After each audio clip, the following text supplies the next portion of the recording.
I feel bad no matter where I am. So, but it was a nice weekend. Friday night, Beth and I got together with a couple we had met. Went to dinner, new place. We went with a couple that we just met that are real nice and their friends. We did, two of their friends, another married couple, like, Oh, you're coupling up again. We coupled up. We're doing the couple thing. Because I said to Beth, I got to get new friends. What's wrong with the friends you got? They're all shallow. Oh, no, we're not going to get back into that again. Yeah, well, it turns out I'm shallow, too. But yeah, that's why you're with those people. Exactly. But once in a while, I get itchy to hang out with a new friend. Real people. Who are you going out with, J.D. Salinger? No, just some nice couple we met. Just people. Yeah, just people. So we went to dinner. This guy, Steve Hansen, he owns Ocean, Blue Water Grill, Ruby Foods. Yeah. You know that guy? That's a wonderful chain of restaurants. They're not even a chain. They're all different. I met Steve, and he invited me to a tasting, which means he's opening a new restaurant called 𝗪𝗪𝗻𝗄. It's a Mexican joint. I'm not a big Mexican guy, but he's opened up a new restaurant, and you go, and if you're his friend, they let you eat for free, and you try out the restaurant. Right. To see how it is, and the waiters get to practice on you and all that. So you got to be a little understanding because they're working out all the kinks. So we went and had a great time. It's a great restaurant. Yeah? Yeah, high-end Mexican food. And it's not open yet. Maybe it is now. I don't know. Never know. I didn't pay attention, but I know it was great. Had like 5 vodka and grapefruits. Oh, did you taste anything? I'll tell you what. I don't even get drunk anymore. Oh, get out of here. I got to see 5 of them? I had 5 and I couldn't get high. They're not putting real vodka in those drinks. Yes, they are. Well, you were at a Mexican place. You should have went to the tequila. Now, he doesn't change up. I like what I have. I've seen him do a shot of tequila. Yeah, everybody was drinking margaritas. Yeah. But I stay with what I like. Right. It's not getting your lit, though. That's my drink. And by the way... Wait a minute. What do you mean 5 and you don't get drunk? Stuttering John. I don't know. I'm like Stuttering John. And I don't really drink that much. Don't let me kid you. I mean, I had one night of drinking, which was Friday night. Uh-huh. And that was it. I don't drink all week. But you think I'd be buzzed out of my brain. Of course. So we went out there and, I don't know, drinking. Had a great time. Then we went over to another place for more drinks. Still wasn't buzzed. No kidding. You had 5 the whole night. You didn't have more drinks, did you? Yeah, I had more. Oh, my. And then we said to these couples, we said, hey, you want to go to Scores? And I think so immediately he's going to corrupt the real I know, you're going to shallow up these people? Yeah, it really was a disaster. Because one of the couples ran out. The wife and the husband ran out. And you know what? She's sitting there through dinner going, he's not as bad as I thought he would be. We think we were doing well, but then when we went to Scores, the people we went to dinner with freaked out. We told them what was going to go on, but they thought we were crazy. Right. But we're not crazy. Possibly be that bad. But we're not even crazy. It was just a couples thing. Right. But the other couple seemed to like it. They hung out with us till about 2 in the morning. Oh, really? Yeah. Okay. So maybe they'll be our friends. Yeah, you lost the couple that introduced you to that couple. They started on the downward spiral. That couple. They're going to be smoking crack. We ruined them. 2 weeks we'll have them smoking crack. At a sadomasochistic club next week. Yeah. So we got home like 2 in the morning Friday. Uh-huh. And, I wasn't drunk. Beth was. She fell asleep. Well, if she's trying to keep up with you, I'm sure she fell asleep. She fell asleep, and I was so horny from Scores, I didn't know what I was going to do. I couldn't sleep. That's the worst. So I pleasured myself. Wow, what is that, 5 times now, wait a minute. in 2 years? Right, I pleasured myself. Wait a minute, but how do you do that now? Do you do it right next to her? Well, Beth gets, like she gets jealous if I, pleasure myself. Uh-huh. So I was like, I'm going to pleasure myself, because I'm going to pleasure myself. But she was really asleep, so I said, So I was there pleasuring myself in bed next to her, and then I realized she didn't care. Because she was asleep. She didn't even know. She was out. Yeah, she had put in a long day and was drunk, and that was it. So I'm pleasuring myself, and nothing's going on. I said, I got to leave the bed. I don't want to pleasure myself here. So I went over into my bathroom. The lights were out. I just grabbed a tissue and stood there and thought about the night's events and pleasured myself. And it was like 2 seconds I was done, which was great. It was such a nice release. Everything right in the toilet. Bing, bam, boom. And I got into bed, and I went to sleep. And dozed right off. But how's this? What? I woke up around 5. We made love 4 times. What do you mean? 4 times. What? Get out of here. What, were you in bed all day? Yep. We stayed in bed. We were in bed at 6 o'clock. We made love. 8 o'clock. And then 10:30. Yeah, it was 3 times plus plus what I did. What I did at 3 in the morning. Wow. So 4 times. I mean, huh? No, I'll tell you what, man. That's at any age, that's impressive. That's very impressive. Right? I was impressed. Maybe you should drink 5 or 6 vodkas more. Then I went for a run. I ran 5 miles. Good Lord. Look at me. Right? You're out of your mind. I'm like a teenager. You're gonna just burn out any second now. Zippity-doo-dah, zippity-yay. My shrink said it was because I was hiding my emotions. I was burying my emotions. Where? Inside? Like a heroin addict. My addiction, but I didn't buy that. You know. Who you cares? Didn't buy it. Why are you paying him if you don't buy what he says? There's worse addictions. I like him, that's why. It sucks when you're paying him because you like him. Then after the 4, yeah. There's worse addictions. Yeah. Then after the 4, then I had a heart attack after I ran. Let's see. Then I say, you want to, any moment now, you know, you're going to find Howard lying on the side of the road. So then Saturday night, this was funny. I work out at the gym, and there's a guy I work out with during the summer. He's a college student named Greg Peters. Okay. And he goes to... I'm going to start looking for it, though. Chauncey. Uh-oh. Hey, Howard, how's it going? Chauncey's a weird dude. Why? I tell you, Chauncey's a bit of a skunk. He is. What I do now? Talk to you about him today, as a matter of fact. So Chauncey interviewed Jason Priestley's sister. Okay? I read the interview. I don't know what's controversial about it, but evidently, what's the story? You're being sued by Jason Priestley? He's got his attorneys sending threatening letters to magazines and publicists and newspapers saying that the interview was bogus, didn't happen, she didn't say the things that were in the interview, I never spoke to her. Yeah, so I get an email that Chauncey sent to Gary saying, listen, this interview I did with Jason Priestley's sister is very big. I didn't say that. And Us Magazine and everyone is writing about, you know, how there's controversy. And I'm getting calls from disc jockeys on morning shows all over the country, like Man Queer and all of them, and they want to interview me. What should I do? Oh, you exaggerate so much. All right, I'll read you the. Chauncey, he didn't exaggerate even. I'll read you the email. It's big. Everybody wants me. Man Queer wants me. Yeah. That's it. I went. Try and do the right thing, you know. So I go. You know, here's a guy I have on every day. Man Queer ain't having him on every day. Doesn't know what to do. Now he doesn't know what to do. It's not clear to him what to do. You never know with you guys what the protocol is, what gets you in trouble, What's the protocol? I don't know if you guys care, if you don't care. You want to help other people's shows or you want to help my show? You just never know with you what's going to set you off. Here's the protocol. We're the morning show. Everyone else is our enemy. Right.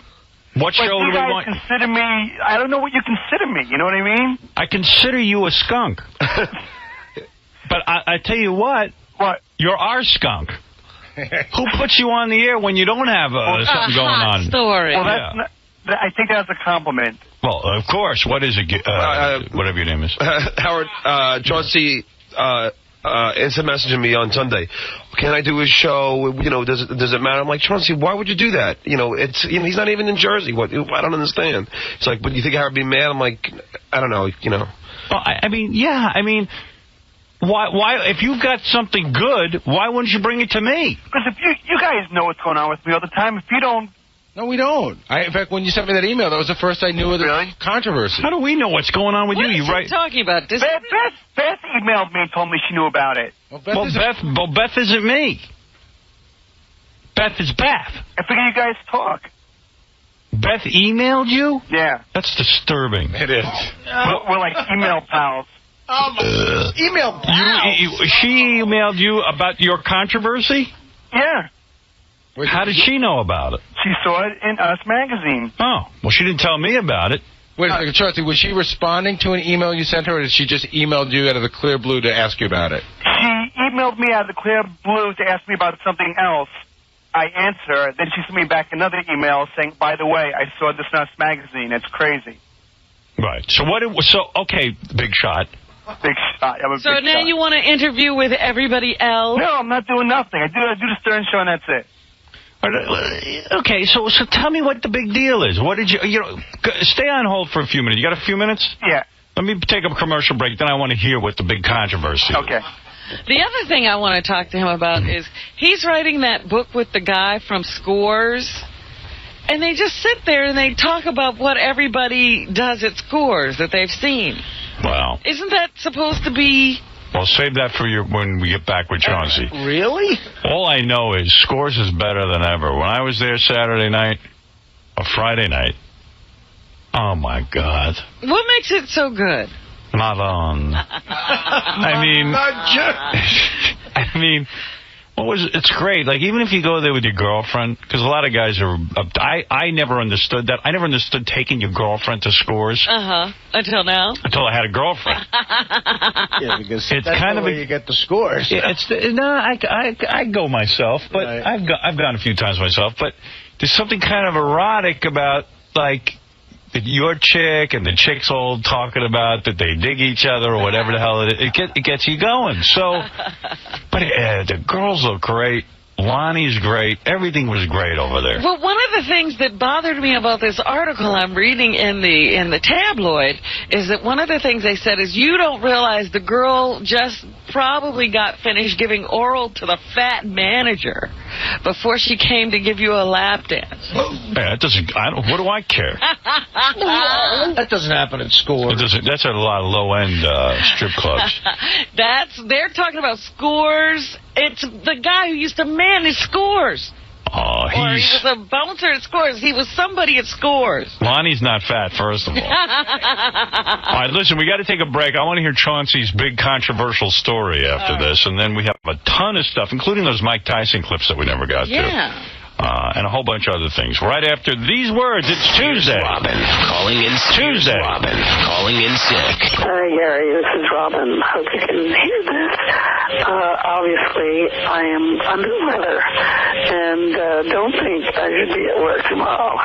So here's your heads up. Hopefully you get this in a timely fashion. I'm going to try to get this out of me and be back by Tuesday. Bye-bye. You're listening to a man who is able to take a joke. As long as it's not about him. This is the Howard Stern Show.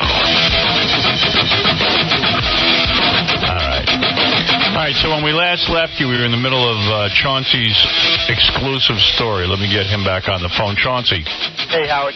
Hey, let me play you this first, though, before you tell your story. This is good. We got some voicemail.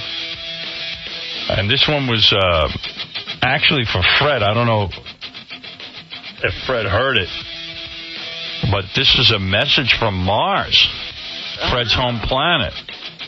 Greetings, Fred from Mars. This is an official message from Commander 𝗏𝗏, transmitting from Arizona on the planet Earth. I want you to know that you are doing a fine job, my comrade. I know it is difficult, but you need to hang in there. And when Howard retires, our diabolical plan to take over this week's planet will be put into place. Wow, isn't that great? Fred's been working undercover all this time. Yeah. There is Fred's home planet, Mars. We intercepted that message. I think that's a phony call. You know. That's not a cleared frequency. Fred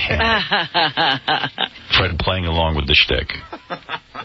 All right. That's beautiful. I think that was Stephen Hawkins just goofing on us. All right, so Chauncey has been contacted by every morning show because... Two, Howard. Oh, two. Because he's in the middle of controversy. By the way, I was reading that rag Chauncey puts out, Steppin' Out, of course. It's a free newspaper out in New Jersey. And New York City now.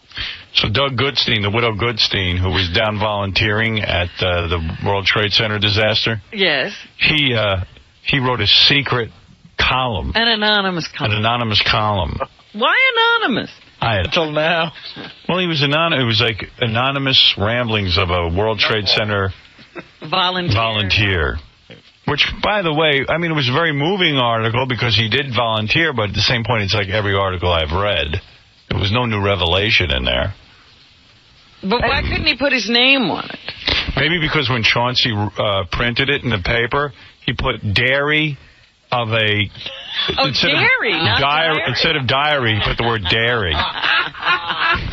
Maybe you don't want your name on that. Dairy of a cow. World Trade Center volunteer.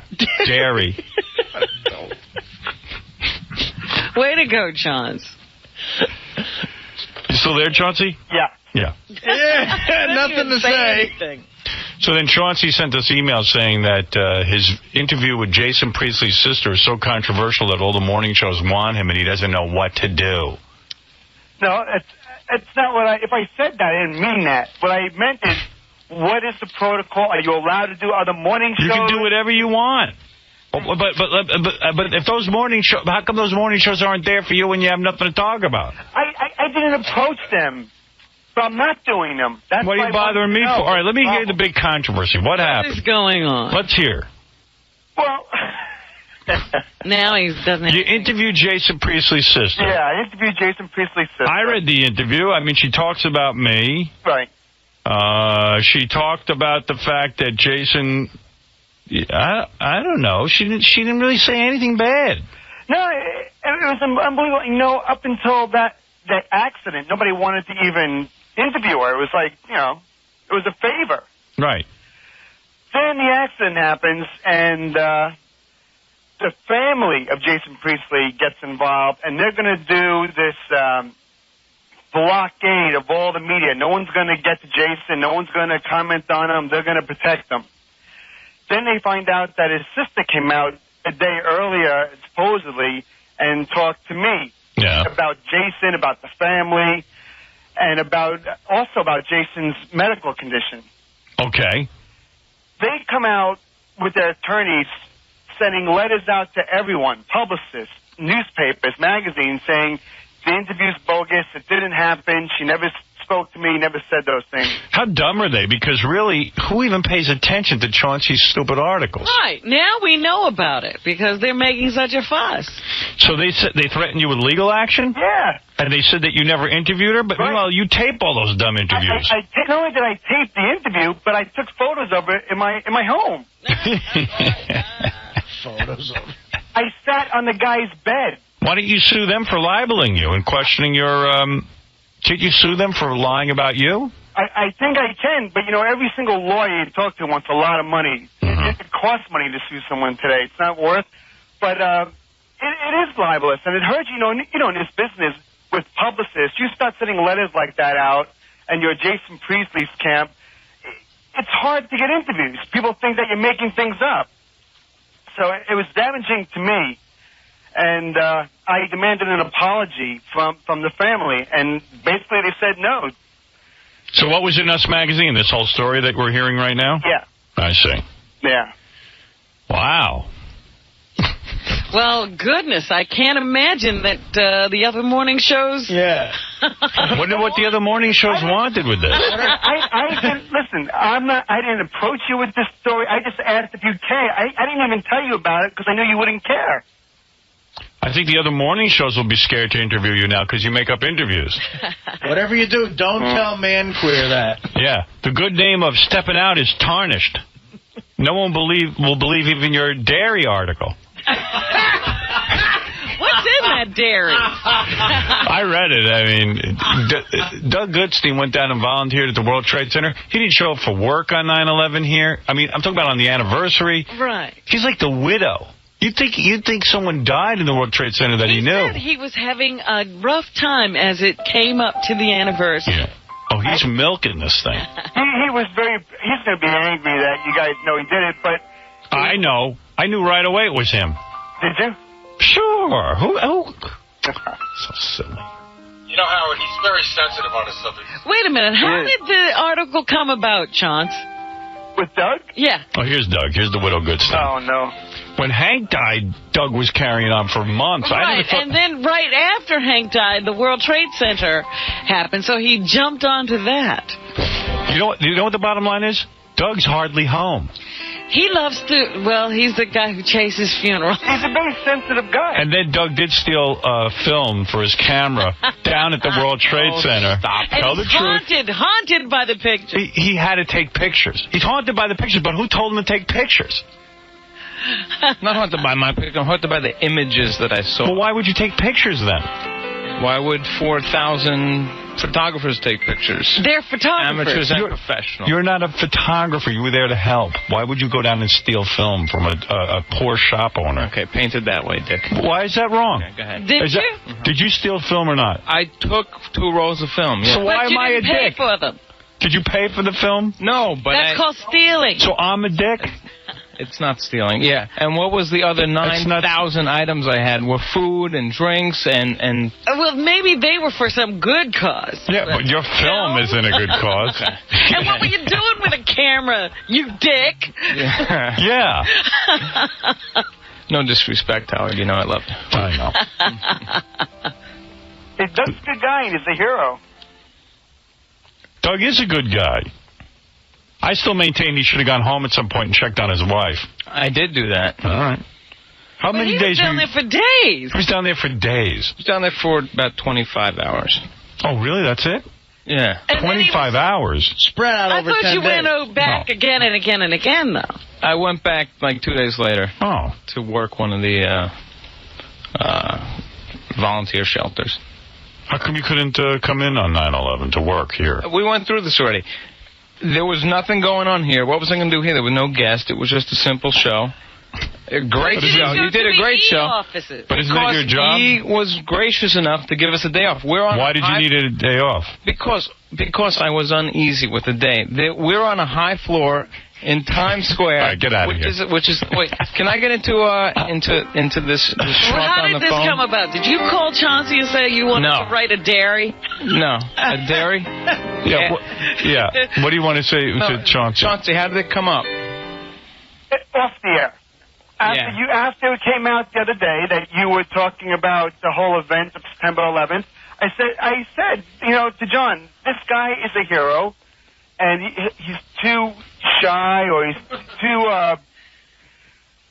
whatever to bring it up, to let people know what he went through, and then he wrote this article in the magazine. You guys should be better. You guys should be nice to him.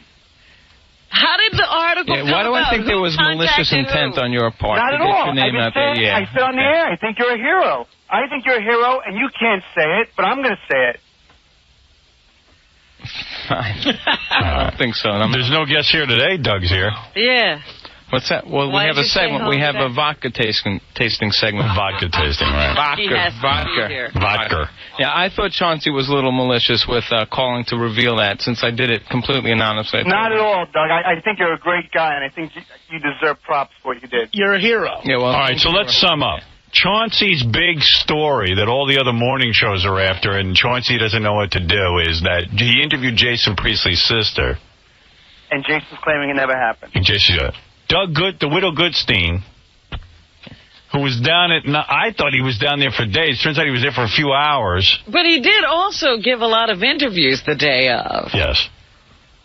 I didn't give interviews. Yes, you did. I saw you I on did, the news but again, I exited into a horde of media, and it was just like, you know, it was a fog. I don't remember any of that. And between you and me, Chauncey did call goofing on Doug about the article. I know. No, not at all. Oh, Chauncey, tell the truth. No, not at all. Come on, come clean. I don't think it's anything to goof about. I think it's something that...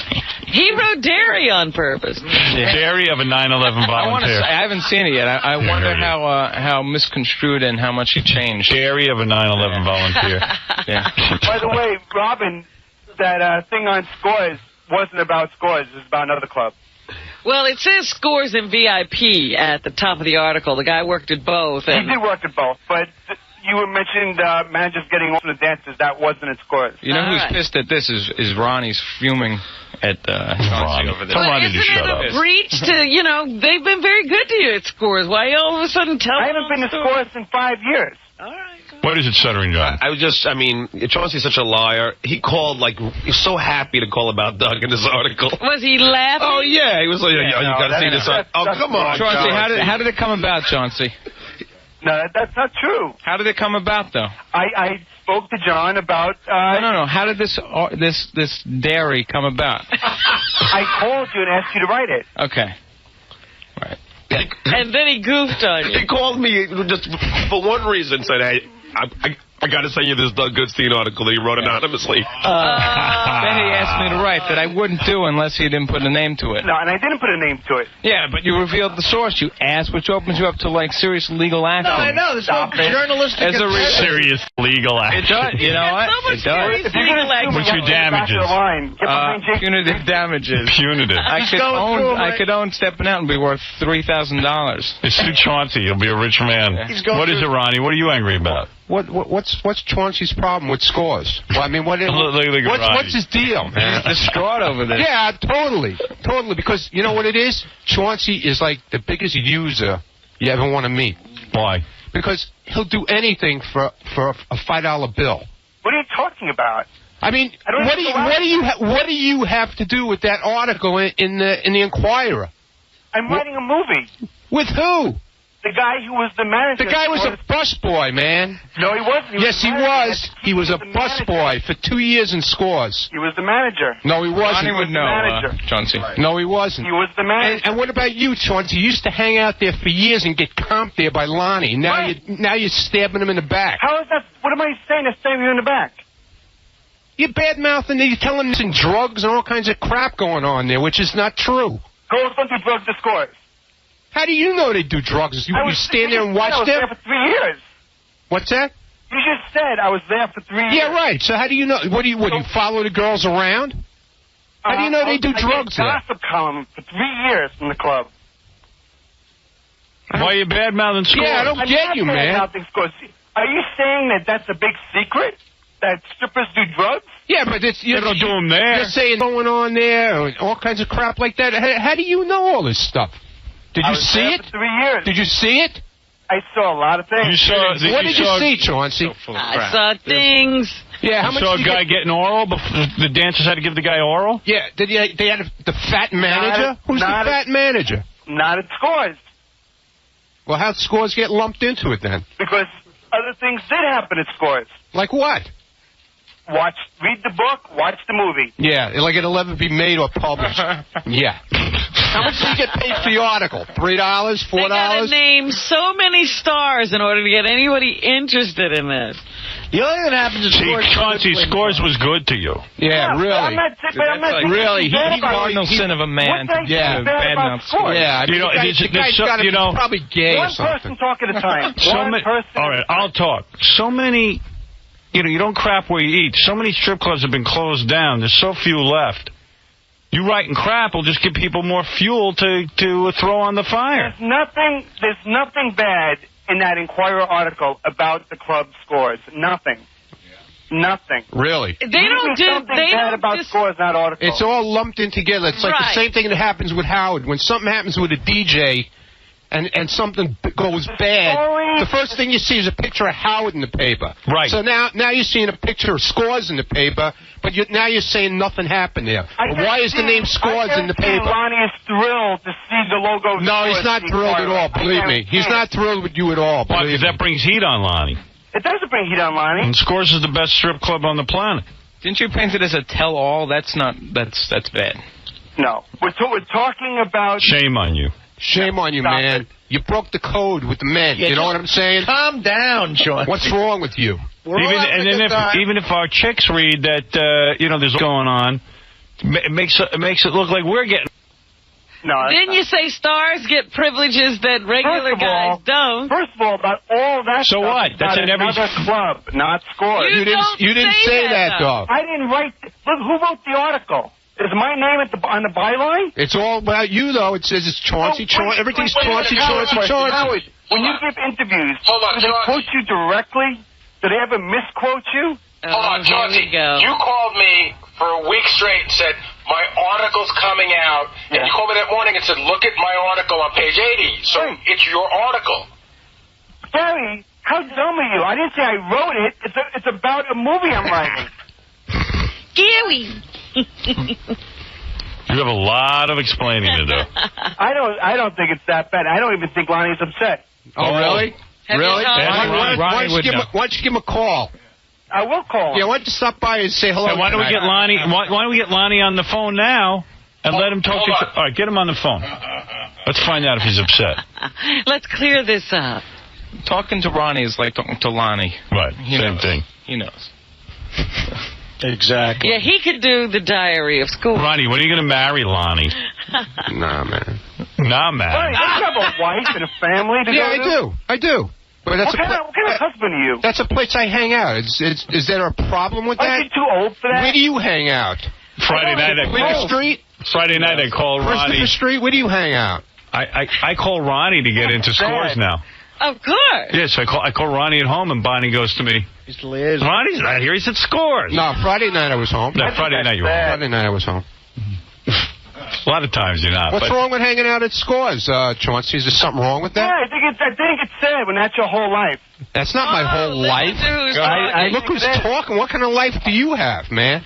Look at all the whores you're with. Strip clubs 24 hours a day. Because you're with whores. You want to compare 1099s at the end of the year? I don't do bad, Ronnie. I have a nice house, a boat. I drive a BMW Z3. Yeah, anybody can lease a car. Talking about a BMW Z3. Yeah, Z3, big deal. I drive a 2000 Corvette, big deal. You know what I told day, Lonnie? I drive a 2001 Yukon, big deal. I scratch my ass and wonder who I'm going to interview. Yeah. You got to drive people around. So what's wrong with that? You're a chauffeur. So what's wrong with that? That's pathetic. Is it real? That's pathetic? Why is that pathetic? You hang out in strip clubs and you're a chauffeur. That's sad. Why is that sad? He's a chauffeur/security guy. Yeah, where is your family? Let me see what kind of family you have. Where's your wife and kids? Okay, Howard? Yeah. Lonnie's coming out now. Understand, I literally just woke Lonnie out of a sound sleep. So he's just adjusting to waking up. What line is he on? Line 3. Thank you. Lonnie? Hi. How are you, my hero? Lonnie.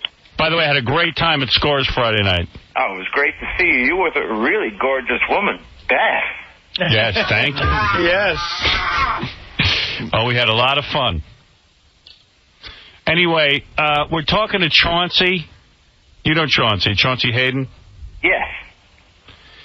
We're mad at him for writing that article that appeared in the... I didn't write it.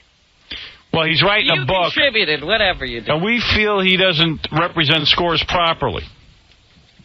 Well, he certainly broke the gentleman's code. Thank you. Yeah, really. But I have a question. Can I say, before anybody says one thing, let me just say this, and then you can trash me all you want. Benedict Chauncey, go ahead. Will you stop for 1 second and let me talk? He's such a weasel, Everyone's man, this guy. You can't get a word in. Give me 1 minute. Anything that I said that went on at Scores were things that were in my Eye on Scores gossip column that Lonnie himself approved of for 3 years. I said nothing. That oral is given to the managers? How many times have I tell you that doesn't go on at Scores? I didn't. You didn't write that. You don't make it clear in that article you're not talking about Scores. You didn't write that, man. You didn't write that at all. Anything, you jackass. That's from another writer. It's always from another writer when it comes to you, man. You think I'm a writer for the Inquirer? Howard, I have two questions. Go ahead. One, how many years? I mean, 𝗀𝗿𝗃 has not been inside the club in years. Right. And two, this person that he's supposedly writing a movie with, when was the last time he was in the club? I know it's at least 6-7 years ago. The only thing that we're talking about are things from our own experience. Not things that are happening today, not things that happened yesterday, but from my own experience and Tony Lombardi's own experience. But it makes scores look bad. And in an environment where... thinking that's going on there today. Where all these people are closing down strip clubs. Did Demi Moore work at Scores? You're asking me? How do I know? Anybody. Did Demi Moore work at Scores? She practiced for a movie there. So is it a big secret? Is it bad to talk about? She didn't say anything bad. Over 5 years ago. Yeah, so it happened 5 years ago. Why is that a bad thing to say? Well, you're making Scores look bad. I'll tell you why. The way you're trying to sell your movie or book or articles, the 10 stories about celebrities, the celebrities are famous, but all the so-called dirt happened at either other clubs, and you don't differentiate between... Right. That's what I was trying to say. You don't understand. I didn't write that article. When the movie... Yeah, but you don't make it clear. Ever made, if the book ever comes out, Scores will be known as the celebrity hangout. It will be known as the place where the stars went. Fredo? I mean, 𝗀𝗃𝗃. Fredo. What? What did you say? Fredo. Hey, 𝗀𝗃𝗃, even if the stories were true, why would you want to do something like that to people? Lonnie approved these stories years ago. Lonnie is the one that said go ahead and write them. No, what you're talking about 6 years ago, and your column was just positive stories about rock stars. But what you wrote recently is about drugs and other clubs, but you used the stars from Scores to sell the stories. Yes. You know the Inquirer better than anybody else. That you know confuses. the tabloids more than anyone else. You were talking about Charlie Sheen, who hasn't misbehaved in years. That's not a fun way to sell a story. The thing is that Charlie Sheen was the regular Scores. You did wrong. In 1996. Yeah, but that's from my own experiences from the early 90s when I was going there. Okay, well, this article says nothing about this is a 7 or 8 year old story. It talks as if it happens today. But you can't blame me for that. Yes, he can. Why? There would be no article without you. Because your name is put to the whole thing. You can't write a movie about something that happened in the 60s. You can't write a movie about something that happened in the 80s. It has to happen right now. The movie that I'm writing is about what happened during my time as a gossip strip club reporter. And not once in an article does it say, this is what happened pre-1995. Never. Funny, they spoke to me for like 3 hours. Always with 𝗀𝗃𝗃, there's confusion. Always with 𝗀𝗃𝗃, there's confusion. What the hell is a strip club reporter anyway? A strip club reporter. It was the best times of my life. Yeah, but how... Yeah. I never heard of a strip club. And now you put a knife in the guy's back at the end. No, Lonnie knows better. No, Lonnie doesn't know better, okay? Lonnie doesn't know better. Lonnie, do you know better? I think it's absurd when he says, I'm going to reveal the seedy side of the industry, but he just uses the celebrities' names and makes it sound as if it happened at Scores. Because that's how the tabloids sell the stories. So that's how you sold it. You always cop to like you have nothing to do with it, but you provide the information. If someone interviews me... Shirley, what do you want to say? What? Hey, Howard, how you doing, man? Hey. I got the article here. I downloaded it off the site like a couple weeks ago. It names celebrities and stuff that went on in the club, and it says 𝗀𝗃𝗃 and the other guy's name, that they're tell-all tale about mammary meccas from Scores. Doesn't mention anything about the other club that he does. To Scores. No, it mentions another club. But you should say to the reporter. And it shows a picture of Scores with the Scores sign in the background. I took a picture and I put it in the article. Nah, but you have control. I work in the art department of the Inquirer. No, but you have control. You could say to them, listen, this is not Scores, it's some other club. Like, don't they get the No, they write what they want.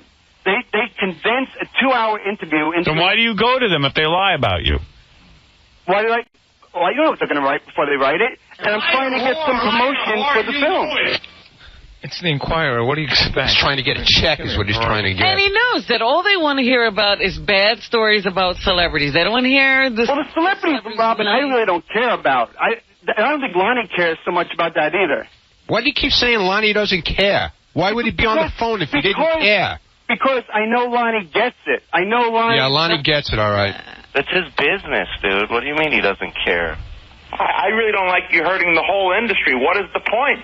But I don't think I am hurting the industry. First of all, the only loyalty I do have is to Scores, not to any other club. Yeah, we see that. And I didn't even hang out at any other club except Scores. That's because you're not allowed in Scores anymore. Of the other clubs. He's not allowed in Scores? He hasn't been allowed in Scores in years. Really? No, I'm allowed in Scores. You think? Yeah, show up tonight. Hey, Lonnie, is he allowed in Scores?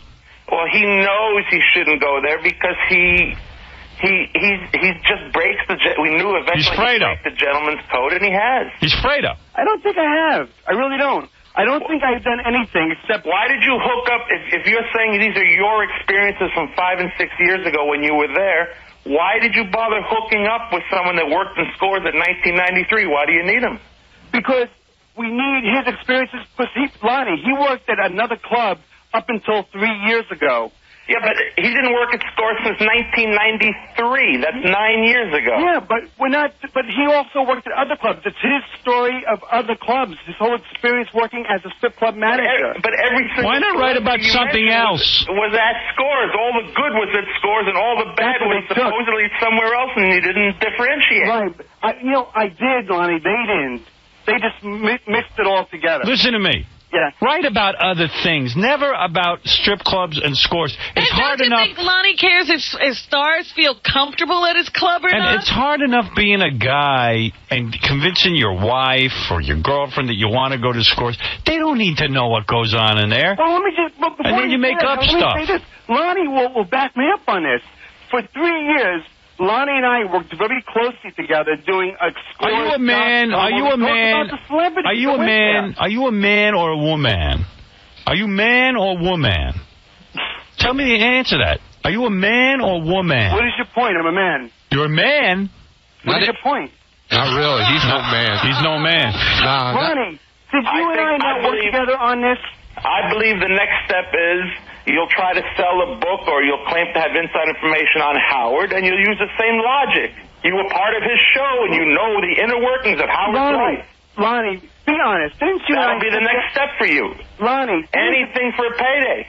Lonnie, didn't you and I work on this for 3 years doing a Scores gossip column? Well, I would never say work. You were invited into Scores. You wrote a column about all the positive celebrities that hung there. And now to sell a book, you're trying to say the industry is dirty. And you're saying that oral... And Lonnie, why didn't I get oral on the girls? The dirty side of the business. This is coming from... What? Why didn't I ever get oral on the girls if everyone else was there? When you called me the other night, you didn't ask for it. All right. All right, listen, 𝗛𝗏𝗄𝗿, you messed up. Well, Lonnie, I'm very sorry you feel that way. What can I tell you? Well, you're not allowed in Scores anymore, that's for sure. Well, I haven't been to Scores in about 5 years. Well, you're not going. And this article sounds like you were there last week. No, I didn't write it. Lonnie's mad at you. You... Howard, did he get paid by the Inquirer for the story? Son of a bitch! Lonnie, you get a check every week from the Inquirer. No, that's not true. I never have. Oh, you've never leaked a story to the Inquirer? Never. Lonnie? Never. Mike Walker's a friend of mine. I don't get paid, and I've never leaked the story. Oh, my God. Never. Not once in my career. Good thing it's not cloudy out. You'd be struck by lightning. Not once in my career. But you didn't answer the question. Did you get paid for this story?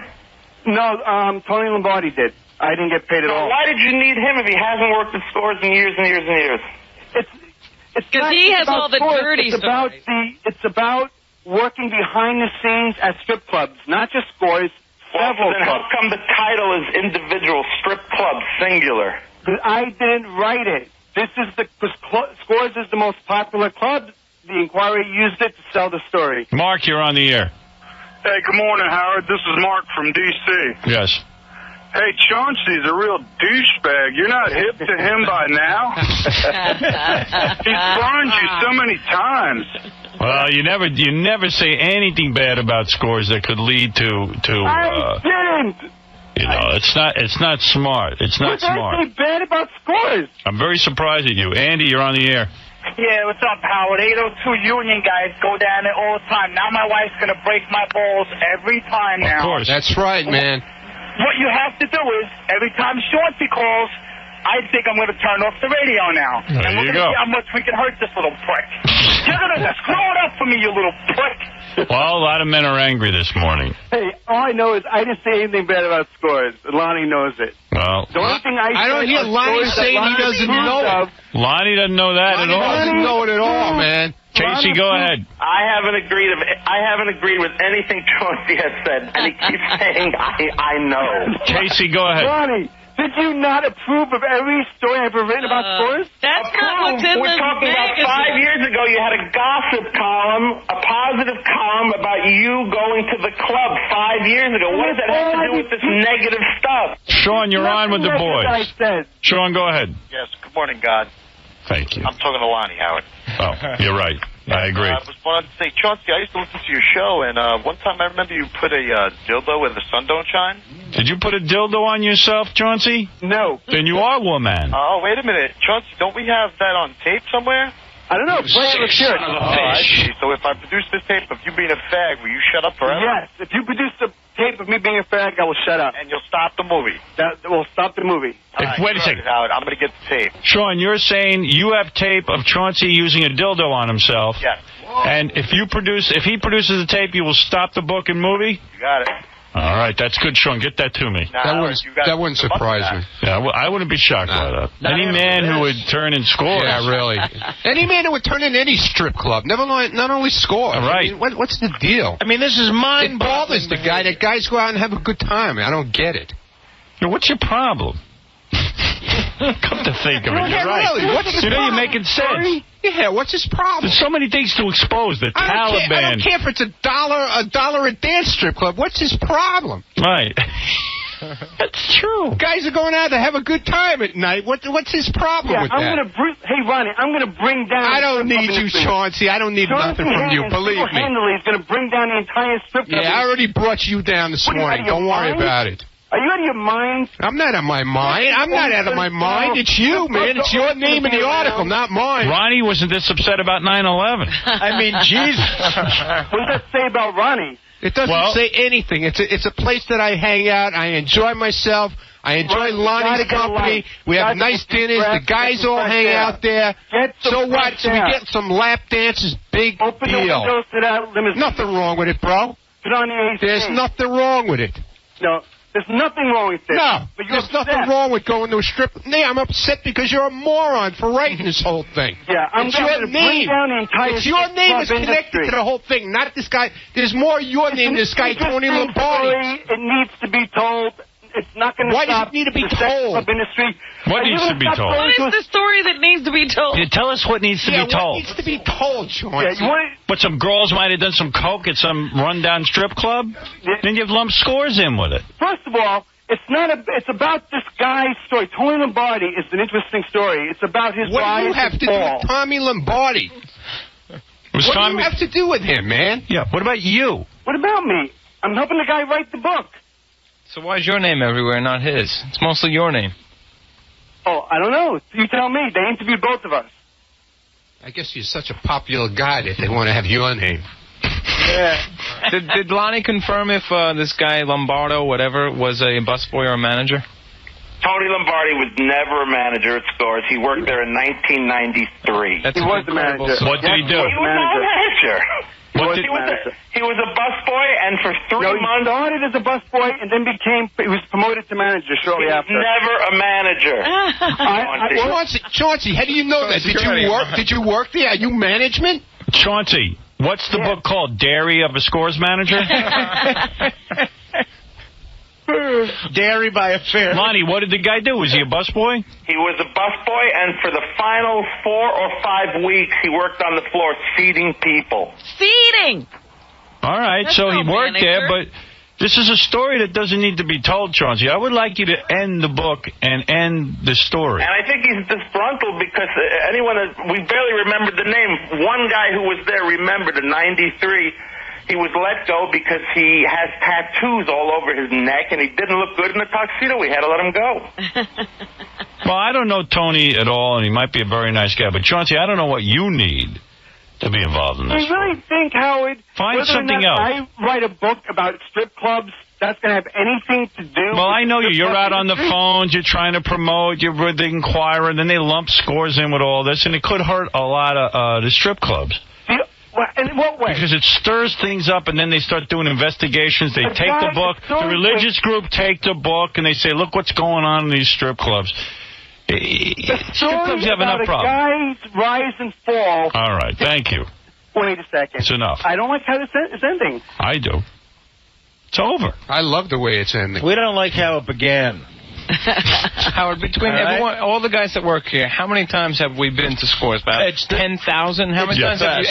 10,000 times. I was there Friday night. I had the best time. I never saw any drugs. Never. I didn't say there were. But you know what? You guys are insane. I never once said there were drugs at Scores. Never. Where were they? The clubs. Want me to say them? Yeah, but it's no. But what's the under one difference? category. Who cares? Yeah, The who point cares? is, it What's sounds the like it's difference? happening at Scores. Oh, wow. There were drugs. Listen to me. And listen to me, Chauncey. So there were drugs at a strip club.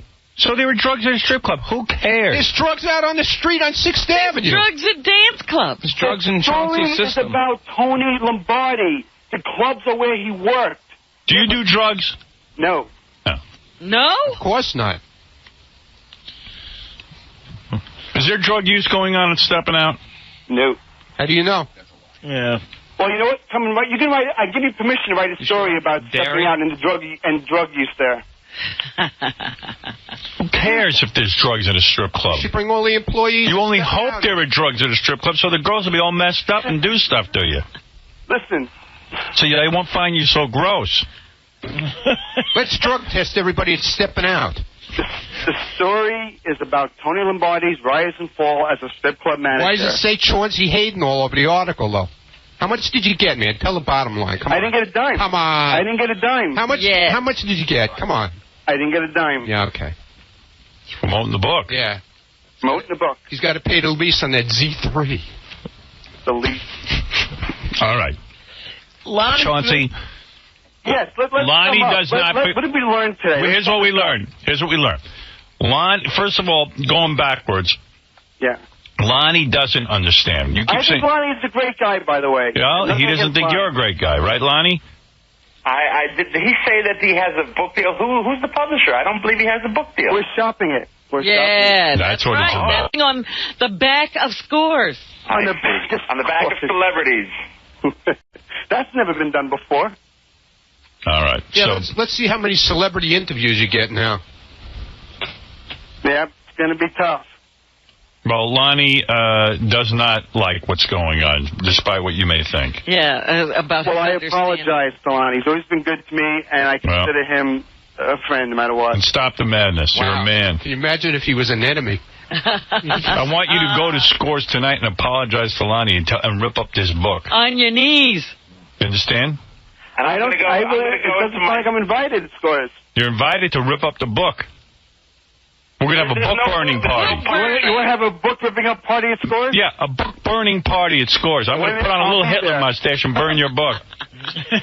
Hey, for enough funny money, I'll be there. And you can service Lonnie the way you said he gets service. I didn't see you stop that. Well, you imply it. I didn't imply it. I thought it was Lonnie you were talking about. Well, it's not Lonnie. It's not even Scores. It's another club. My point is and that's Lonnie's what not the fat. article does.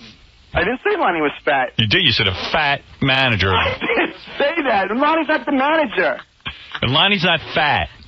I thought he was talking about Robin, you know what I'm going to do? I'm going to go into my diary, as he would say, from 1992, and I'm going to try to sell exclusive stories about what just happened. All right. All right. Now, so we learned that Lonnie is mad about this. Secondly, we learned that the word diary is not spelled D-A-I-R-Y. And we learned that Ronnie needs to get a life. Yeah, right, okay. He needs to get some fresh air. We also learned that you broke the code, bro. I didn't break any code. You're not a man. Chauncey, here's what we learned. What's good for Scores is good for men in general. Yeah, we learned you're not a Scores man. will live on. long after you and I, Scores will be around. You remind me of a guy who becomes a lawyer and then works for women to take guys' money. Yeah. That's what you remind me of. Punk. I didn't even know what that means. What it means is that what kind of lawyer would work against a man to take half his money? Do you think anything I would never. Is that what you call a traitor to his own? He can only come back and bite you in the ass. Hey, Howard, you put gorgeous women half naked in a building, and there's nothing anybody can do to stop that place from being packed and making money. Louis, go ahead. Yeah, hey, Chauncey, let me tell you something, son. I own one of them friggin' strip clubs. You know what? Boom, boom, boom. 3 cats to the head, brother. You know what I'm saying? Well, that ain't right. Canary. That's wrong. That's No, wrong. it ain't wrong. Let me tell you. You're a friggin' canary, Chauncey. Chauncey. You might have brought yourself a lot of trouble here. Chauncey, why don't you do a story about a garbage man putting in your hair plugs? That would be a very funny story. That's a good story. There's a movie. I'd like to see that. Why don't you do a story called Diary of a Canary? Yeah, why don't you do a story about a limo driver going to Scores? Boy, that's real bad. What? It's real bad. It's a story that needs to be told. Yeah. Ronnie. How could Chauncey redeem himself besides ripping up the book? What you should do is rip up the book. Rip out his hair plug. About his hair plug. Robin, don't get me started on you, because I can have a field day. Why? What do you know about Robin? You want me to tell you what I know about Robin? What do you want? You want to dish some dirt? He's such a You want to stab her in the back? Go ahead. So you're out of your mind. Go ahead. What dirt do you have? You know what? I'm not. You're Let's right. hear your dirt. I'm not going to say it. Such a weak threat out there. Robin's story for another day. Robin, does he have anything on you? I have no idea. Oh, yes, I don't do. know that there's anything to be You just got had. dirt on I got a Chauncey? great story on Robin. A great story? Hey, Howard, you know, Chauncey only ever gets paid for his work, so why don't we just pay him with some money? Tell me what you got on Robin. That's a great story. Your work? Robin's giving you permission to tell the story. Are you, That's a Robin? great story. You know what? Let's save it for the book, right, Chauncey? Robin's story. You know what? I'm not going to say it. Let's hear it. Save it for the book.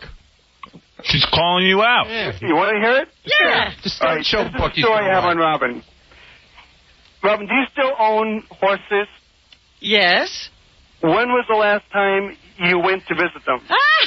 This is your story? Well, we all know that. We did that on this show. No, well, but the people who take care of those horses says that you completely neglect them. I don't go to see them, but they're paid for. So tell us something we don't know. That's your story? You got that story from here. Obviously, they're still alive to get fed very well, obviously. No, I heard so what kind of story is that? I heard the horses aren't in good condition. Well, I only have one now. They're not in good condition. What happened to the other one? It died. It did not. I gave it to a college. It's doing very well. That's not what I hear. Oh, you're nuts then. Oh, he's such a fool. You're such a nut. Not what I hear. There's nothing you got. By the way, I can't say anything bad about Chauncey. He has a story on me. Really? Me and my wife got divorced. Don't worry about it, man. When the show is over with, it'll be written And by the about. way, Howard, just for the record, do you know how many times TV shows have offered me a lot of money to go on and talk about you, and I turn them down? What do you got to tell about him? Well, Howard, when You don't know anything about me anyway. Howard, let me tell you something. When you had your divorce, Yeah. I had Extra, Access Hollywood, all these shows are calling me, offering me... Because you're smart. I put you on the radio all the time. Why would you ruin It that? makes it sound like I'm a rat, and I'm not a No, rat. you're ratting out Scores. You know, he almost ratted out stuttering you're John. wrong. I'm going to say John's it for got the a last story time. about... Anything I said about Scores are from articles that Lange approved himself several years ago. Doesn't it make you wonder about the validity of all his stories when he's so off on the Robin story? Because Robin told us everything that's happened. Well, where's the off? Hey, Gary, when am I off about? If it happened, why am I wrong? You said Robin killed her horse. The first horse is I asked if it was dead. And she killed it. That's not what I hear. There's nothing you got on Robin. She didn't write in her own book. There you go. In fact, I could play some of Robin's book right now if I wanted to. If I wanted to. Howard, you know what? Chauncey did an article with John a month ago I was witness, along with Gary, to John screaming at Chauncey about how he was changing all the facts. John can come in if he wants to. How come John isn't here stabbing him like he usually does? he totally changed it. Anything John's asked for, I've done. John wanted a story on his wife, I did it. John wanted a story to promote his dick. And then you wrote it, and it was all wrong, and you were putting words in his mouth that he never said. Read it first, jackass. Chauncey, you inserted questions that you never asked me. We discussed this already. I know, but it just proves how awful you are as a reporter. I'm terrible. You're a horrible journalist. I am. I'm the worst. Chauncey, honestly, just as a friend, I'm not your friend, but like, let's pretend. Yeah, I'm not your friend. Dude, call me up Chauncey, again, John. Chauncey, how can you stab Lonnie in the back? When John needs something, Scores has been you up like he's your best friend. Scores has been so good to you. Whenever you call me up, John, it's like I'm your best friend. I need a favor, Chauncey. Yeah. Can you do me a favor? Chauncey, how many times who emailed me last night asking me if it's okay for you to go on the freaking Man Quiz show? Yeah, I was trying to do the right thing. You know, the only question I have for you, Chauncey, is because I have no beef with you. You've never screwed me. But I asked Howard this the other day. How on earth do you have a weekly publication and let the word dairy go out instead of diary? Listen, I mean, how does that happen? Staff. You can look at the Daily News, the New York Post. You're going to find spelling errors. I've never seen a misspelled headline. I've seen typos within an article. I've never seen a typo in a headline, ever. Well, the spell check won't pick up dairy because it's spelled correctly. It was the headline. With a weekly mag. It's 2 inches. But how many people looked at dairy of a volunteer and let it go? I tell you what, Chauncey, I'm gonna help you out. I got some Robin stuff you can print off. Here, you ready? Yeah. Here's some more stuff. Wait. Here it is. You ready? Mm-hmm. You listen to this. I was probably beginning to think that saving what little money you could make and then going to a store to spread it around was the only way a poor black person could get any respect at all. And then I started to hear people talking about this boxer named Cassius Clay. Mostly it was... Write that up. And Gary, I do have something on you, and I would never say that either. Hey, wait. What do you got on Gary? Is it as good as the story you had on me? What'd Gary do to his horse? Steal his teeth? Gary did an interview with me 10 years ago. And in the interview, he said that you wouldn't be on the air, and that you'd be too old and be washed up when you were 47 years old. I know I didn't say that. Yes, I know for a fact I didn't say that. You did say it. No, I didn't. You produce a tape. Produce a tape. I'm going to produce the tape. Get the tape. I will play the tape. Gary so wouldn't say that. Gary, I so wouldn't say that. Maybe I said... You compared Howard to Scott Muni. At 47, you said, my God. Howard, I don't want Howard to be like Scott Muni. Gary, I can't believe you said that. Well, who wants to be like Scott Muni? Gary, how could you say he didn't screw you, man? He screwed everybody here. Well, he just screwed me just now. Do you hang out in Scores? Yes, I do. Now, your wife is going to read that article. What is she going to think? She's never going to read that because it's only available in New Jersey in the supermarket. But her friends are going to hear this rap. You know what I'm saying? No, you're right. It is. What do you mean? It's available everywhere, the Inquirer. Well, that's true. It's in the Inquirer. Yeah. I mean, I don't get it. Once again, I only said that celebrities hang out Scores, and there were stories hold on a second. Chauncey, be upfront and use your head. You realize whether you're saying that you weren't responsible for it. You realize how it looks, and you are responsible for it because if you want everything to go to correctly, you would say, hey, let me see this article before it goes out so I don't look like a fool. Otherwise, you're just handing your words over to someone else to do whatever they want, which apparently you do a lot to other people. Hey, Chauncey, what's your motivation for doing this anyway? Yeah, what was the payoff? The motivation for writing a book? No, for the Inquirer article. To promote the book. Because he wants to sell the book. But you don't have a publisher yet. Why are you... Well, maybe we'll get a publisher, moron. Calling Lonnie moron? That was Lonnie. You called Lonnie a moron? You called Lonnie. Yeah, you thought... Whoa. Same difference. Ronnie, man. You're killing us both, all right? Lonnie, what was that? I thought that was Ronnie. How could he be promoting a book when it's not on sale? He has no publisher. He's just throwing dirt to get a deal. Yeah, he called you a moron. Ronnie. Lonnie's the smartest guy on the planet. I know. Somebody was to call me a moron. I thought it was Ronnie, because Ronnie's pissing me off. You know, honestly, how do you screw over Lonnie? I've hung out with Lonnie maybe 10 times, and I'm going to put him in my will. He's a gentleman. I didn't. I'm putting Lonnie that's the has whole always point. been very good to me. Lonnie has always been very good to me, and I'm not screwing him That's over. the whole point. Chauncey keeps saying that I've improved these things. He hasn't been there in 5 years. He wrote positive things, and now he's trying to say negative things to get a deal. No, not about scores. About the negative things are the experiences Tony had at other clubs. It doesn't matter. And it doesn't say that. Yeah, but I didn't write that. It doesn't matter what club it is, man. Read the book and tell me if you're upset then. You're screwing a guy that can't afford to go to a cheap club now, too. Read the book and tell me if you're upset. Is as far as And by the way, the bad stuff is some guys got oral in some of these cheap clubs. Thank God for that. Yes, some of the girls hook as well as strip. Yeah, we like that. Yeah, but who, guys on the street doesn't need their wives thinking about they right. Yeah, exactly. It doesn't matter if it's $100 a lap dance club or a... First of all, customers never get sex. Why don't you let some angry religious woman write this book? Not you. It's stupid. Stories about a guy's drug addiction and his rise and fall in the strip club in the street. All right, I gotta end this.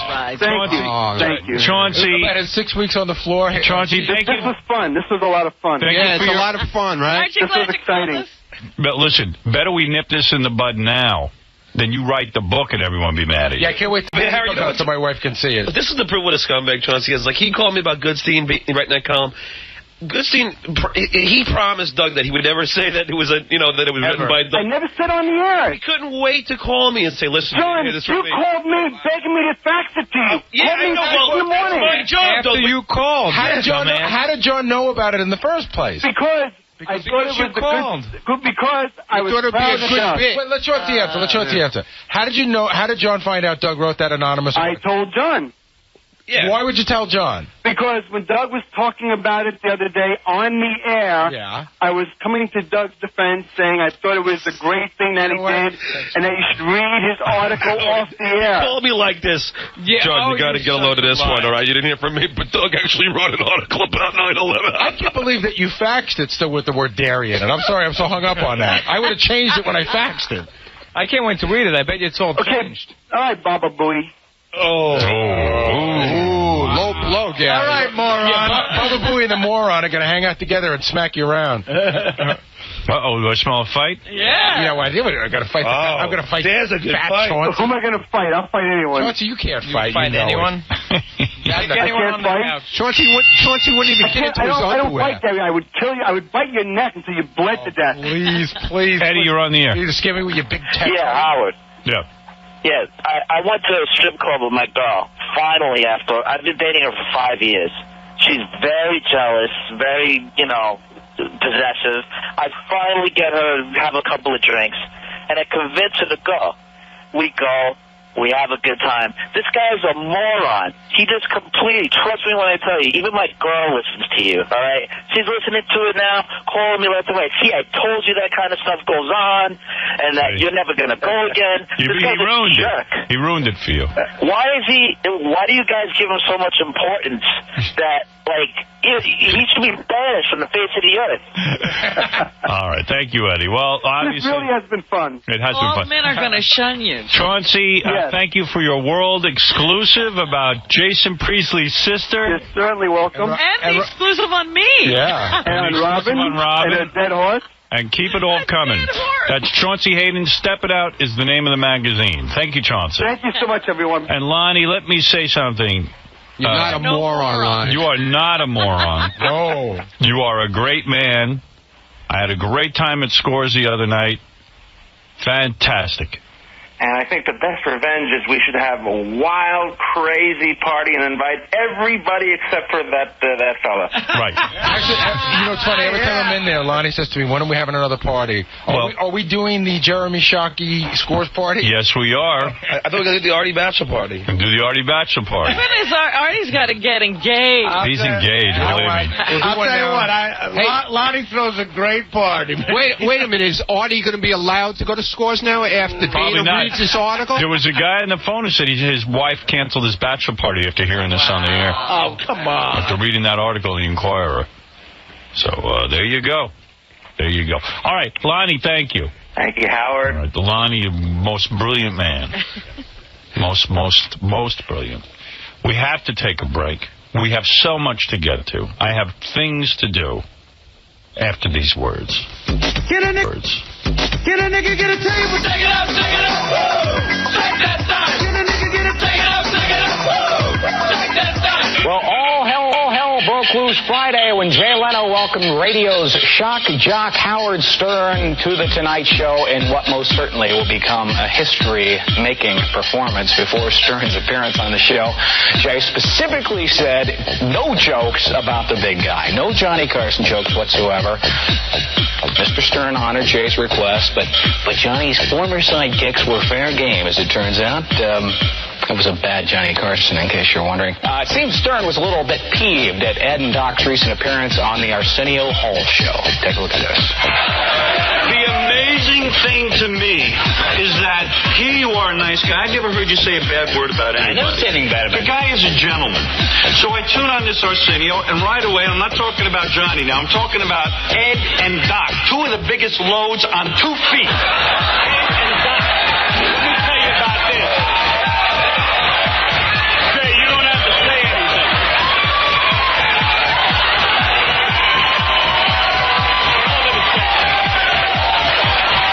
Hold on a second, Jay. There's nothing wrong with me saying this. And I'm not talking about Johnny now. Here you got two guys, this Ed, for I don't know how long, 40, 30 years or something. He sat on this couch like a big fat blubber that he is. And he's making a great living. He's worth $80 million. What is his problem with Jay? Why would they go on the Arsenio show? They did not talk about me. Why would they do that? And then Arsenio, and Ed comes out and starts kissing Arsenio. Let me tell you something, Ed. You could be nice to this guy. There's a certain relationship with The Tonight Show that you should have. And this Doc Severinsen stood there in pink uniform and pink outfits, did nothing. He's a crummy musician. Nobody would even care about him. And he's standing there, and he's making a big speech every night. Big deal. Two idiots. The hell with him. You don't need him. And it just got better. Stern announced on the show he'll be doing an upcoming film called The Adventures of Fart Man. Stern also appears on the cover of Penthouse this month, and of course on his radio show enjoys digging this place every now and then. And you gotta love that, don't you? WNDE on the OA Falls. Right. So many men emailed me and said what a dickhead 𝗙ance 𝗿𝗍 is, the guy from Steppin' Out magazine who wrote an expose about Scores and other strip clubs. Here's just an example of some of the email we got. 𝗙ance is an ingrate, a dildo, and an a-hole. He should be cut off from the show and have his kneecap smashed with a ball-peen hammer. 𝗙ance is a traitor and a pussy. Drop this son of a bitch cold. Here's another one, Robin. 𝗙ance's a dick. You need to tell your listeners not to look at his rag mag. Shut his traitor ass down. Any guy who turns on Scores or strip clubs is crazy. Well, Ronnie was on fire even in the hall. Oh, Ronnie was mad. Oh, Ronnie was just... Suddenly goes... Because Ronnie said, why? Why would anybody want to expose strip clubs? I don't get it, man. What's your problem with Scores? And what was what was 𝗙ance's big problem with Scores? His big problem is that at strip clubs he found out some of the girls might give to the manager. And they might take drugs. Like, wow. Wow, who didn't know that? You know, as a matter of fact... No. 𝗙ance's been working on some other book ideas. What are they? Here's one. Rappers, it turns out, are big potheads. The exclusive inside story. He found that out? Here's another one. Most New York City cab drivers weren't born in this country. He's doing a book on that. He's got another book. Junk Food Will Make You Fat, it's called. And here's another one. It gets dark at night and bright again the next day, and it's happening every 24 hours. Wow. Master of the obvious. And 𝗙ance's other book, Anna Nicole Smith married an old fat guy for his money. 5 books that 𝗙ance is currently writing. Boy, they just keep on coming. So many people angry. F. 𝗙ance, the dickhead, made an already difficult situation with our wives a little more difficult. Lonnie is God. Lonnie is God. And it says here, you guys are so right. 𝗙ance broke a code that hurts the girls and the guys. He should be punched in the nose. Well, I don't agree with that. By the way, this is from Chauncey. Don't hurt him. Just shun him. You don't have to hurt anybody. And this is a 49-year-old woman writing in. Oh, dear. Wow. Well, so much. So many. I hate this effing guy. Take him fishing like Fredo. Oh. So Chauncey's got a lot of explaining still to do to my audience. His explanation yesterday did not fly. He had none. With the in-crowd. He had no explanation. Who cares, though? Because later on in this show, not only will 𝗦𝗵cie_𝗿𝗍 be giving us a fashion show while she talks about dirty escapades, but we'll be playing a brand new game. For big nothing. One laugh on that. You got to question why Fred's leader is calling from Arizona and the connection's so bad. Weird area. On the planet Earth. Jeff Currow, the drunk. Go ahead, you're on the air. Hey. How you doing, Jeff? Good, how's it going? Hey, Artie. Hey, Jeff. I just wanted to say Chauncey Hayden is a jerk. Yeah. That ain't right, dude. Right. You know, I've never been to a strip club. Hard to believe. You would think you would live at a strip club. I know, but I've never been to one. Why not? I don't know. I've never been to one. There's not even anybody to tell you not to go. I know. Friday night. Well, I don't have no money, you know. Oh, yeah. Money will keep you. Money will keep you out of there. It's not fun if you don't have any money. Yeah, you do have to have some money to go to Scores. No question about it. Because then you'll really know what the girls think about you. Yeah. Yeah, right. Yeah. Well, Friday night I was over at Scores with my girlfriend. We took another couple. We took two couples. That's what I thought. It turned into one. Well, yeah. The couple that that we're friendly with, they ran out of there. But where did you meet this couple? They're friends of ours that we met. And I don't want to. I mean, just in a sort of social way. Yeah. Hanging out. Met them. Really nice people. We went out to dinner. We all had drinks. And then you had fun, huh? Yeah, I think the wife thought the strip club was just going to be some girls dancing, but not near you. She didn't know from lap dance or anything like that. And she didn't know from the champagne room where it's 20 girls hold. You took them up there? I took them into the champagne room. Oh, that's a real initiation. Well, so we're back there, and Beth was having a good time, and this other chick was having a good time from the other couple, but the one chick that we brought with her husband, she was on her husband's lap the entire time, facing him, making out with him, and wouldn't let him even look at the girls. Oh, really? She just sort of took over. She basically formed a human curtain around him. And I went over and grabbed her by the belt and tried to pull her off him, and she wouldn't get off. Oh. But she called last night to say that, she had a great time there. It was no big deal to her that she's the wild one, that her husband wanted to leave, but I wasn't buying it. Okay. No, she's not wild. She says she used to be wild. And used to be? Yeah, and she's used to wild behavior. And Beth explained to her that we're not always like that. Only get crazy when we go to Scores, and we're really nice people. Sure. You're the devil. Yeah. You never make out anywhere else. Check that hair for hordes. Well, I mean, there were tons of... there was tons of activity going on there. Okay. Got to take a break. When we come back, we get it all going. Beetlejuice, 𝗦𝗵cie_𝗿𝗍's fashion show, talk, and our new game. It's Just Wrong. It's just wrong for... First want to serve my nation. I'm like, okay, baby. Wow. Doesn't this blow your mind in the sense that you were the type of mother, from what I could understand, that was up this kid's ass? I mean, he couldn't make a move without you. And yeah, I'm madly in love with him. And all of a sudden now, he's moving out of the house at 16. He's gone. Yeah, it wasn't really all of a sudden. I mean, he's seen every movie about military school and stuff, and he saw TAPS, so I'm partially blaming Tom Cruise. But he saw TAPS, and he was like, Mom, I want to go to that school. Is he into guns? Excuse me? Is he into guns? Well, he'll tell you every caliber. He's never shot a gun. We don't have a gun in the house. But he knows, like when we're watching a show, he'll go, "Oh, Mom, that's a 15-millimeter CC from a Nighthawk Fire Ranger." He knows Is he into hand-to-hand combat? Does he take karate and all that? No, but he's into football and athletics, and he's, he's very sort of cut, and he's like, he looks like he belongs in, like, when I saw him in his uniform, they had the graduation from the, plebe to the cadet, and I was up there 2 weekends ago, and I was stunned. And here he is, like 6'1".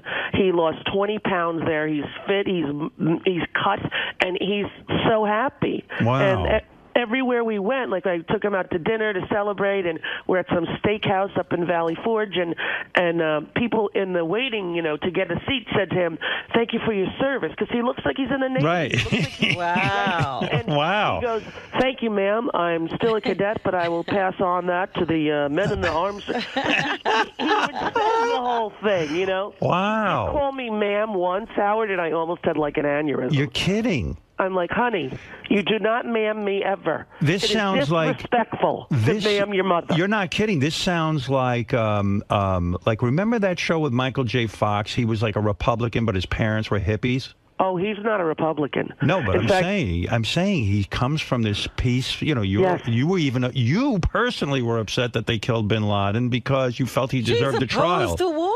You wanted a trial for him. Yeah, I wanted to know if it was legal in the nation, that we live to do this, right? I questioned whether or not it was legal. Is it legal to do that? Right. Right?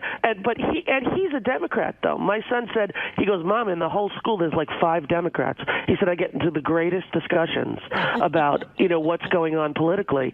And he grew up in a family where we discussed politics at the dinner table. So he's well-versed in what's going on. Here is the turnaround in your life. You left your first show, which was very successful, because you wanted to be home with the family. The kids were young. Right. Now, all of a sudden, you're living in Chicago. You got your one daughter with you. 2 of the daughters are living with Kelly. A daughter and a son. A daughter and a son are living with Kelly. Well, they're doing halftime, right? So the oldest boy, Parker's away. Chelsea's living with me, and the 2 little ones are doing, half and half. I feel like you're free and clear now. With the kids. I mean, I feel they're back to being, She dropped them all. I feel you got everyone sort of in somewhere and stashed away, and then you're running around in Chicago. Yeah, I'm at all the gay bars dancing till 3 in the morning. No, you have a new girlfriend. Exactly, who you will love, Howard. Because remember when you were saying to me, "Hey, did you have a crush on Beth?" And I said to you, when she did The View, and I was like, "No, she's too perfect for me. I'd be too intimidated to go near a woman who looked like that." Right. Cut to, I'm in Starbucks, and I see this woman in front of me, dressed perfectly, very Beth-like, holding a puppy, and I have a puppy just like it, and I was thinking of getting another one for Chicago, and I thought she was a straight 28-year-old, because that's what she looked like, and I start talking to her, and I'm like, And by the way, this one, just so I'm clear, this one doesn't have any kids, right? No kids. Perfect. All right, go ahead. Perfect. Yeah, and you're not having kids with her, right? Not at the moment. All right, go ahead. Yeah, so she's holding the puppy, and I'm like, I got a dog like that. Where did you get it? And we start talking, and I said, "Here's the thing." Were you hitting on her? No, because I didn't think she was gay at all. It's like she's got a Beth vibe, honey. She wears high heels and Prada belts and a lot of jewelry. Like, I thought she was just a straight girl. So your gaydar wasn't going wild. Honey, not only was it not going wild, it didn't even register a possible blip. But why did you start talking to her? Because she was beautiful? No, because of the dog. Exactly, because of the dog. But listen, Rosie sees 50 people a day with dogs. She tells them to fuck off. Why did this one she's all of a sudden talking to? I'll tell you why. Because I have a 4-pound Chihuahua, and she was holding a 3-pound Pomeranian. Right. And I wanted to know if it was full grown because, I can't bring the big dogs back and forth. So I have a little Chihuahua, and my daughter Chelsea, who's living with me here, I wanted to get her a little one so Missy would have a friend and blah blah blah. So so when you're talking to her, does she recognize right away it's Rosie O'Donnell? I think so. Okay, yeah. Go ahead. But she didn't say it, And she's wearing a little hot dress, and she's got high heels on. No, she's got like jeans that your thigh don't touch kind of jeans. Right, and she's 28. No, she's 40. 40? She looked 28. Tight ass, big boobs, the whole thing. Honey, you're a dream girl. I'm telling Really? you. Remember in the studio? Who does she look like? Julianne Moore. Oh, my. Yes, red hair, green eyes. So you're talking to her. I'm talking to her, and I said, here's what happened to me. I got a little chihuahua when I was 33, and the next thing I knew, I had a son. So you're probably going to have a baby soon. And she, told me that she was trying to have a baby. And, and I said, oh, well, maybe your husband. But she said, oh, I don't have a husband. I'm a lesbian. And I laughed. Right. I was like, I said, that's funny. Bingo. I said, you're funny. What's your name? And she said, Michelle. I go, no, seriously. She goes, no, I am a lesbian. I go, you're a lesbian. If you're a lesbian, you're one of those lesbians for 14 minutes. You're not a real. She says, I've been out since I'm 24 years old. Wow. I'm like, and how old are you now, 28? She said, no, 40. I go, first of all, I thought it was Ashton Kutcher on Punk'd for a minute. This is too good to be true. Well, yeah, and then I didn't trust her for a while. I'm like, well, what do you mean you didn't trust her? Because, like I said, I was intimidated by the beauty. I was a little thrown by the, I don't know. Well, Kelly was beautiful, but you're talking about a whole nother level up. Kelly is beautiful, and it's not about levels. It's just about she's very much of a girl. I've never dated a woman who is so much of a girl. Feminine. Exactly. So wait a second. You meet this girl in Starbucks. Yeah. Oh, wait, here's a picture of her. Oh, yeah, pictures flying in. Oh, yes. Yeah, you enjoy that, Howard? Oh, yeah, baby. I thought you might like that. I thought of you. You'll bring her over to my more place. More than once. More than once, Howard. We'll get her in a bikini. Oh, yeah, she has a few. Oh, look at her. She is lovely. Yeah. Is she wearing a wedding ring with you? No, she is not wearing a wedding ring. It appears to be. Wow, she's some knockout. Yeah. You know how to handle something like that? Howard, that was my concern. I was like, hey, what have I... You meet her in Starbucks. How long before you take her out on a date? About 2 weeks. What did you do? You started texting and calling? Yeah, my daughter was in the hospital for a while, and so I was going back and forth to the city. What is that all about? Is she all right? Yeah, she's okay, but for my 14-year-old, and so I was in and out of the city a lot for like a month, and so I didn't really have any time. So we talked for like 2 weeks on the phone and texting and emails and stuff, and then that's romantic. And are you burning with desire for her? Well, I was nervous, Howard. I was like nervous. But you were thinking about her a lot. And I was also thinking, could she really be gay? But then as we were talking about, her life and her relationships, and I was like very... you found yourself fantasizing about her? Yes. Alone in bed? You touched yourself thinking about her? Well, Howard, I mean, that's okay. There's all kinds of implements you can buy to help you do that. But no, I know. Robin teaches me. Oh, stop. Yeah, well... So, so you're thinking about her, you're texting this and that, and you say, let's go out on a date.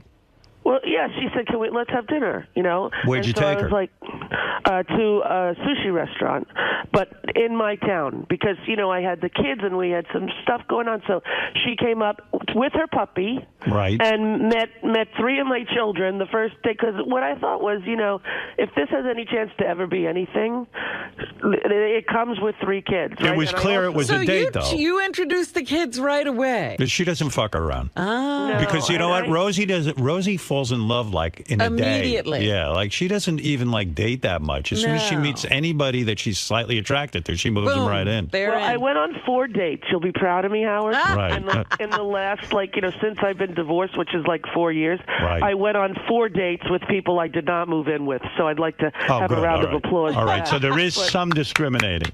Right, but when I go on a date, here's how it goes. I go out to dinner, and then if I don't feel that thing that you're supposed to feel, right. Oh my gosh, I want to get to know you, I want to sit next to you, I want to snuggle, I want to, Right. If I don't feel that, then that's done. You move on. And that's right fair. Away. But that's fair. Right away. You say to them, oh, this was a nice time, I'll get in touch with you, and you never call, right? Well, you know, because I'm a lesbian, they end up texting and we're friends. But Right. I make it clear that, you know, I'm not particularly interested in anything other than that. Women are so good with each other. They're so sensitive that way. Like me, they I would can just be friends. I just would never write the person and hide. Exactly. Right. Well, I used to do that with therapists. Whenever my therapist pissed me off, I would change my phone number and just never call them back. That's healthy. I wish I could learn how to do that. Yeah, that's a good trick. I think you should use that. So you go out on a date. Where do you take these girls to dinner? Because right away it becomes a story. This is in your neighborhood. No one squeals on you. No one says. Yeah, Hey. in Nyack it's very easy. You Yeah, know that right. everybody. I've lived there a long time. What'd she wear on the date? Was she wearing like no panties? No. She's got some thong action going on, but no, white jeans and a black shirt and heels that I could not believe a human could walk in. And no bra. Oh no, honey, believe me. Oh. She's got the bra underwear matching sets, La Perla, something that she's taught me about. I now have matching bras and underwear, color coordinated, but with lace. Does it make you feel good? It does, and Yeah. I'm shocked. So wait a second. This girl, you go on the date, and I know with the way you've described it, you like a nice big build-up sexually. You don't want to like just get it over with in 2 seconds. Oh no! In fact, it was Right. not. There was no chance or time. You know, I was. So then, after we went out to dinner, all it was a kiss goodnight, and then we With the went tongue. Out. Yeah. Wow. Yeah. Come on, I'm 49, Look at you. honey. Wow. What am I gonna do? Peck her on the cheek? No time to waste. There were 3 kids sleeping upstairs and 1 in military school. I couldn't exactly, bound chicka bound. And besides, I was nervous, Howard. Do you initiate the kiss or she does? I did. Well, good for you. Well, I was nervous to do it though. But you knew And- you knew she wanted it. If she's going all the way up to Nyack, she wanted something with you. I mean, think? yeah. Where does the kiss happen? Out in your front door? No, on my living room couch. I walk wow. in and the kids are waiting because the kids were playing with her dog, and the kids are waiting. Hi, and I'm like, okay, everybody, up to bed. Mom will be up there. And Yeah, but it's 4 o'clock. So they go up to bed. You get her on the couch, and you make out with her. No, we don't make out. We one kiss. That's romantic. That's what I said to the kids. I go, you guys go up to bed. Mommy will be up in a half an hour. And she has since told me that when I said that, she thought to herself, oh, she's not interested. Right? That she put her right. But I wasn't. What am I going to say? You know, I have the kids. They're waiting in my bed. No, that's very respectful. Right. So were you burning with desire? Well, I was definitely wanting to kiss her. Right. Oh, And I did. She's a knockout. I'm staring at the picture as you're talking. She's beautiful. She's inside and out. She's so great with kids. She's really lovely. She's smart. She's kind. She's got her own. She's got. So when do you finally bang her? It took a few months, Howard. Few months. Because I you was like that build-up. Well, I was going back and forth to Chicago in the early parts of the summer to set up the show. Even right before the summer, I was going back and forth, and then Second date, you feel her up? No. Just kiss again. We made out. Oh my God! See, women when they're with each other, they love a slow build. Oh, you kidding? And then all the letters about how great the kiss was, and then talking, and then send me a photo. Where are you? And, look at that. Oh my God! It's romance times 1,000. Did she sext you? No. No pictures of herself over the text with her legs or her panties? No. Nothing. Well, no. Come on. What, she's not a skanky hoe. That's not hoe. That's fun. Well, before you even make love to the person, they're going to send you pictures of themselves naked? Not naked, but, a little something. So, all right. So you make out for a long time on the second date. Third date, I'm going to say by the third date, fingers. Now you're burning with desire. No, let me tell you something. Here's what it went from. Kissing to, could you come and spend 2 weeks with me? Right. It was time. So all 4 dates were just making out. Where'd she come to, Chicago? Just kissing. Miami. We went to Miami. Oh, the house in Miami. Yeah, which is really, that's the house. Every time I pull in, I go, who owns this place? Right. Oh, crap, it's me. And when she saw that place, it was romantic time. It was romantic time. But you know what? She's got her own thing going on, honey. What does she do? Money. She's an IT headhunter, Oh. and she's like, one of the most successful people in that field. And That's attractive. I like that. yeah, she's got a lot of her own money, cash, life. She's got a Beamer. She wears all these designer everything and jewelry. And I'm like, where'd you get those earrings? She's like, I bought them. Sounds too good to be true. Yeah, a little bit, and that's what I was a little bit like going, where am I going to find the trap door? Where am I going to hear? By the way, I was arrested for impersonating Julianne Moore and stealing $50 million. Have you ever dated someone who had that type of personal income and was able to support themselves in that fashion? No. So this is a new avenue for you. It is. And then you You're say, not and then gonna the be insecure. in charge of everything. So then the exactly, Robin. I'm not the boss. So then the insecure part of you becomes a little more secure because she could afford. She doesn't need your money. So In any maybe way. you start thinking she really loves me. Well, I don't think, Kelly didn't need my money. I mean, Kelly comes from a trust fund baby. She was Oh. a very rich kid. Good. Right? But, Michelle grew up very similar kind of financial way straight that I did, although she was in the most western part of upper New York State. Right? So Is she a gold star lesbian or has she been with men? What is a gold star lesbian? Gold star lesbian is a true lesbian who has never even messed around with men. Oh, I didn't know that term. I didn't know that Absolutely. either. And I just coined it Oh, it's 3 seconds ago. Gold star lesbian. No, seriously, I mean- no, she's not a gold star lesbian, nor am I, Howard. Well, I mean, you messed around with some men, but very, very, very Yeah, but superficially. I did the deed more than once. Well, you tried. No, honey, I lived with a guy for over a year Oh, did I know that? when I was 28. And you enjoyed it? I enjoyed it You enjoyed sex with this guy. very much. You And didn't know want what to else throw I up and go, and you weren't thinking about women the whole time.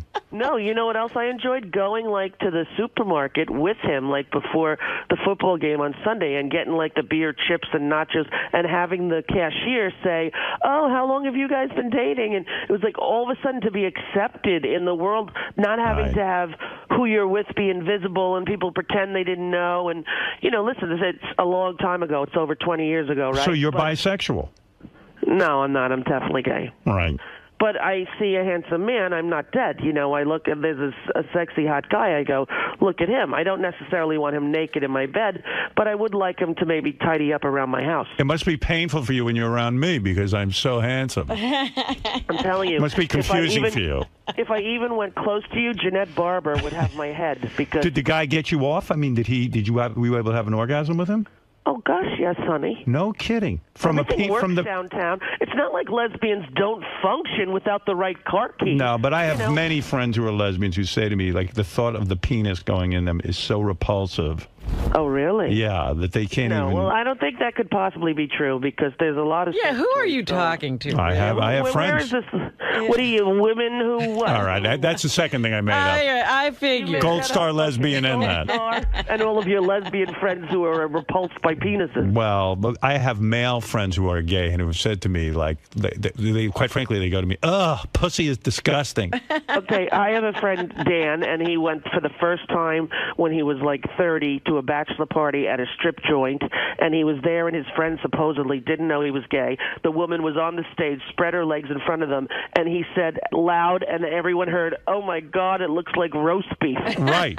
Well, I would imagine it would be the same for you. You see a penis, and you're like, ugh, filthy penis. No, not at all. No. So now you get her to Miami. None of the kids are there with you. Honey, all the kids are there. Wow. And she's going to come for 2 weeks and stay with you? Yes. And go in the bedroom with you? Yes. That's a bold move. And here's the best part of her.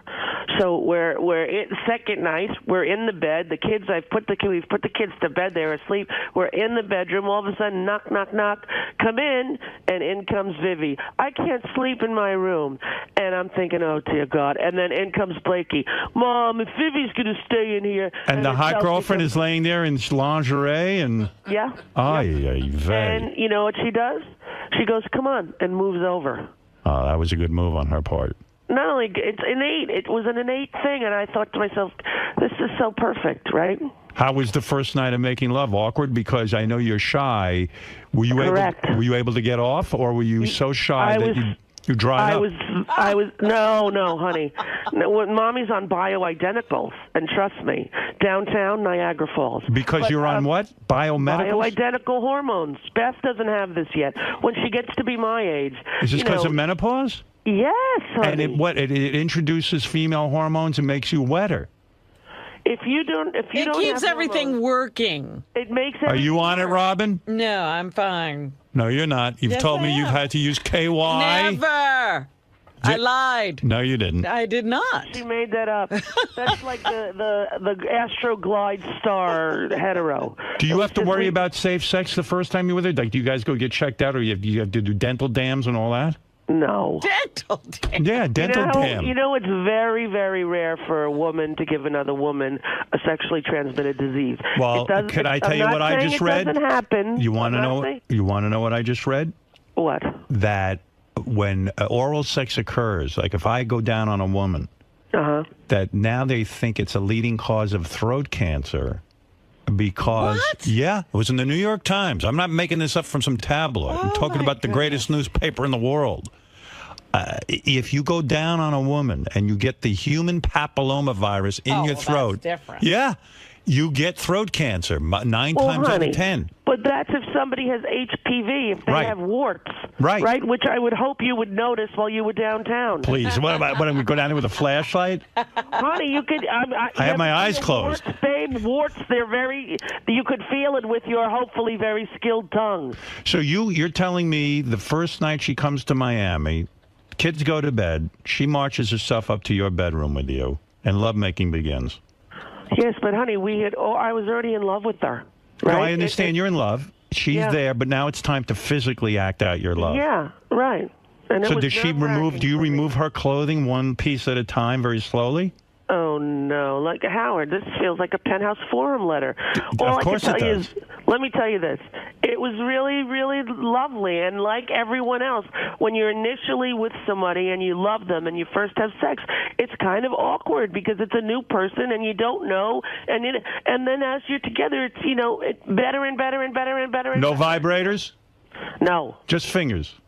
Just body parts, just doing it just like you and Beth. Wow. No toys. No toys, nothing.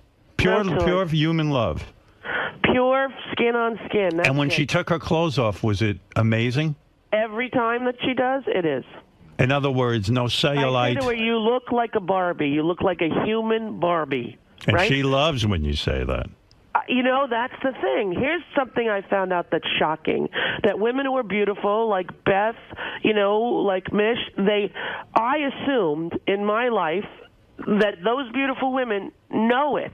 No. And that I'm stunned by Beth this. told me last night how ugly she is. Oh, God. I said, thank God you think that, because that helps me to take advantage of how beautiful you are. Well, I can't sort of believe that, I can't believe that they don't live knowing it. I think if you're like the normalish woman like me, right, like chubby and overweight, whatever, you don't pay attention to stuff like makeup and lingerie, you assume that those super girly, sexy, beautiful women walk around with an air of, aren't I the goods? Right? Were you ashamed of your body? Were you like, I'm not good enough to take my clothes off, let's put the lights down, I don't want you to see me? Yes. You were. Did you keep your shirt on? Do you keep your shirt on? Oh, no, honey. No, it's not like ashamed, like, oh, don't look. But, listen, I'm 200 pounds. She's 100 pounds. Right. I was afraid I would roll over and smother her in the bed. I didn't know. It was like, honey, be careful, because I don't know if you're used to be, but she's so... Do you suck in your stomach? Do you start to worry, like, hey, I'll try and look good here, and like, I'll try to look Next time I'm fitter. there, I will actually show you my stomach, and the sucking in hardly even helps. Had she ever been with a large woman before? Yes. She had. Yes, she's been, she's had, she's not invested in it's not about looks for her, which obviously. Yeah, same with Beth. Right, it's not about that. Do you do what I do? I walk to the bathroom backwards so that she can't see my ass. I'm not kidding. Yeah, I have cellulite. But wait a minute. You showed your ass on national TV. Yeah, that was a but you big. won't show it. That was maybe the biggest mistake of my life. But we all know your ass, Howard. Even Beth said to me, like when I was 7, I saw that on TV. And I thought it was disgusting. Whatever. I don't know how old she was, but well, she had to be around there. That's gotta hurt. She goes, oh, yeah. What's the age difference with you two? What's the age difference? Not much, 19 years. But 19? I look incredibly young. So I know you do. I've been around you. It's hard. The pheromones are flying. Yeah, it doesn't look weird at all when she's with me because, listen. You're evenly matched. Beth's turning 40, and I'm 57. Yeah. Well, honestly, you do look pretty amazing, Howard. I got to tell you. Exactly. You always so do you. Fit. Well, honey, I could use to lose about 40 pounds, but do you think you'll lose 40 pounds now that you're with this new woman and she's so? Well, here's the thing. I actually have lost some weight already, and she's very interested in health, right? She eats healthy food. She works out, and she keeps saying to me, I want you to live. You need to live. Was she in the audience for the first show that you did at the Oprah thing? Of course, that's the greatest aphrodisiac. If she wasn't turned on before, when a woman sees and all your glory. Well, even Beth said when she sees me working the radio controls, it turns her on. Well, it's funny because she came to the rehearsal, and we had a rehearsal on Sunday because we were going live yesterday. Right. So she, for the first time, sat and watched me sort of do what I do. And do you find yourself trying to make your job look more complicated in front of her so that she's even more impressed? Or that you have to tell people what to do? Like start bossing some people around, or tell people like some television terms, like, we got to sweep this quarter hour, please. I know about this. Do you find yourself doing that? I do that with Beth. I think I do it a little bit, but I would tell you this, that I am always bossy, so it wasn't like I was acting. You should have fired someone right on the spot. That would have gotten her. She would have been naked in your room within 2 seconds. With all the kids, that wouldn't have been good. But she was sitting with the kids, and so I didn't even realize that it was, it's the first time she sort of had seen me, like, in that work professional mode of being the boss. And so I was doing what I do. Like, we're not going to use the 2-shot. We're going to use the 1. Yeah. Please have the jib when the boys come out. When the Broadway boys. I was doing all that, but it was real, right? And then we go out to dinner, and she goes, it was amazingly exciting to watch you do. I'm like, to watch me at rehearsal in my sweatpants? She's like, honestly, honey, you don't know. I was like, oh, my God, you're going to have to come to work with me every day. Are you making love to her every day? Well, honey, it's pretty new. And I would say we have a very affectionate relationship. Do you ever make love with her back in your office at work? I have not, no, because there's many people here, and there's usually at least a child or two. Are you guys obnoxiously affectionate in front of the staff, or do you keep that under wraps? I don't think obnoxiously, but my children do say, like my 11-year-old boy, Mom, get a room, which is now his favorite line. Get a so room. Every night you're making love to this beautiful woman. I wouldn't say, every night, honey, I'm 49 and I'm tired. And when I did, the build-up to this show, we did 2 rehearsal shows every day because I couldn't get it right. I was, it's an hour show, right? The shortest I ever did when we were on tape, not live like we did last night, like we're going to be from now on. Right. I did 1 hour and 22. Wow. Wow. And I was like, what the hell is happening? Right. I couldn't get it to an hour. And so then the Thursday, I was really frustrated. We had done this piece with the Broadway kids from my school dancing, and 𝗦𝗵cie𝗄𝗿𝗍 was singing, and I came up and said at the end, thank you, kids, give 𝗦𝗵ière some love. And they all just spontaneously ran and grabbed him, and I said, what do you have to say to him? And they all in unison said, thank you, it was adorable. And I said, we'll be right back after this. And then I hear from the booth, we're going to have to do that again. You forgot to do the NBC plug. You did not say NBC, the voice on NBC. I'm like, I'm not doing it again. Listen to me. Listen to me. If those imbeciles who run that OWN network had any brains, they got no programming. They have no ratings. Honey, it's hard to start a network. Listen to me. If you want to go 1.5 hours, you think they should just let her go? Let her go. What else they got to do? What they got to get to what? Reruns of what? Well, don't they have some kind of Oprah show on after? They do. They have a brand new Oprah show. So start the Oprah show. Start the Oprah show. And let's say Rosie goes 1 hour and 25 minutes. So start the show. It is an Oprah show, though. So what? Well, all they got is empty slots. Well, we got to have programming for commercials, but you have to remember when networks started, like Fox, they just did one night. Right. When CNN was on, nobody watched it for 3 years. The normal platform to launch a network on cable is anywhere from 3 to 7 years. But that's why I'm saying they got you. You're high profile. You're getting great reviews already. Let her go. Do your thing. Give her a 4-hour show. Why does it have to be? Let her go for 4 hours. Who cares? All of a sudden I'm going to be doing Sabago Gigante. No, but I'm saying if you're there anyway and you feel like going, go. It's live. Go for it. Well, I got to tell you, we had Russell Brand. Have you had him on your show? Many times. Fabulous guy. Genius, too. Right. Yeah. This guy's a genius.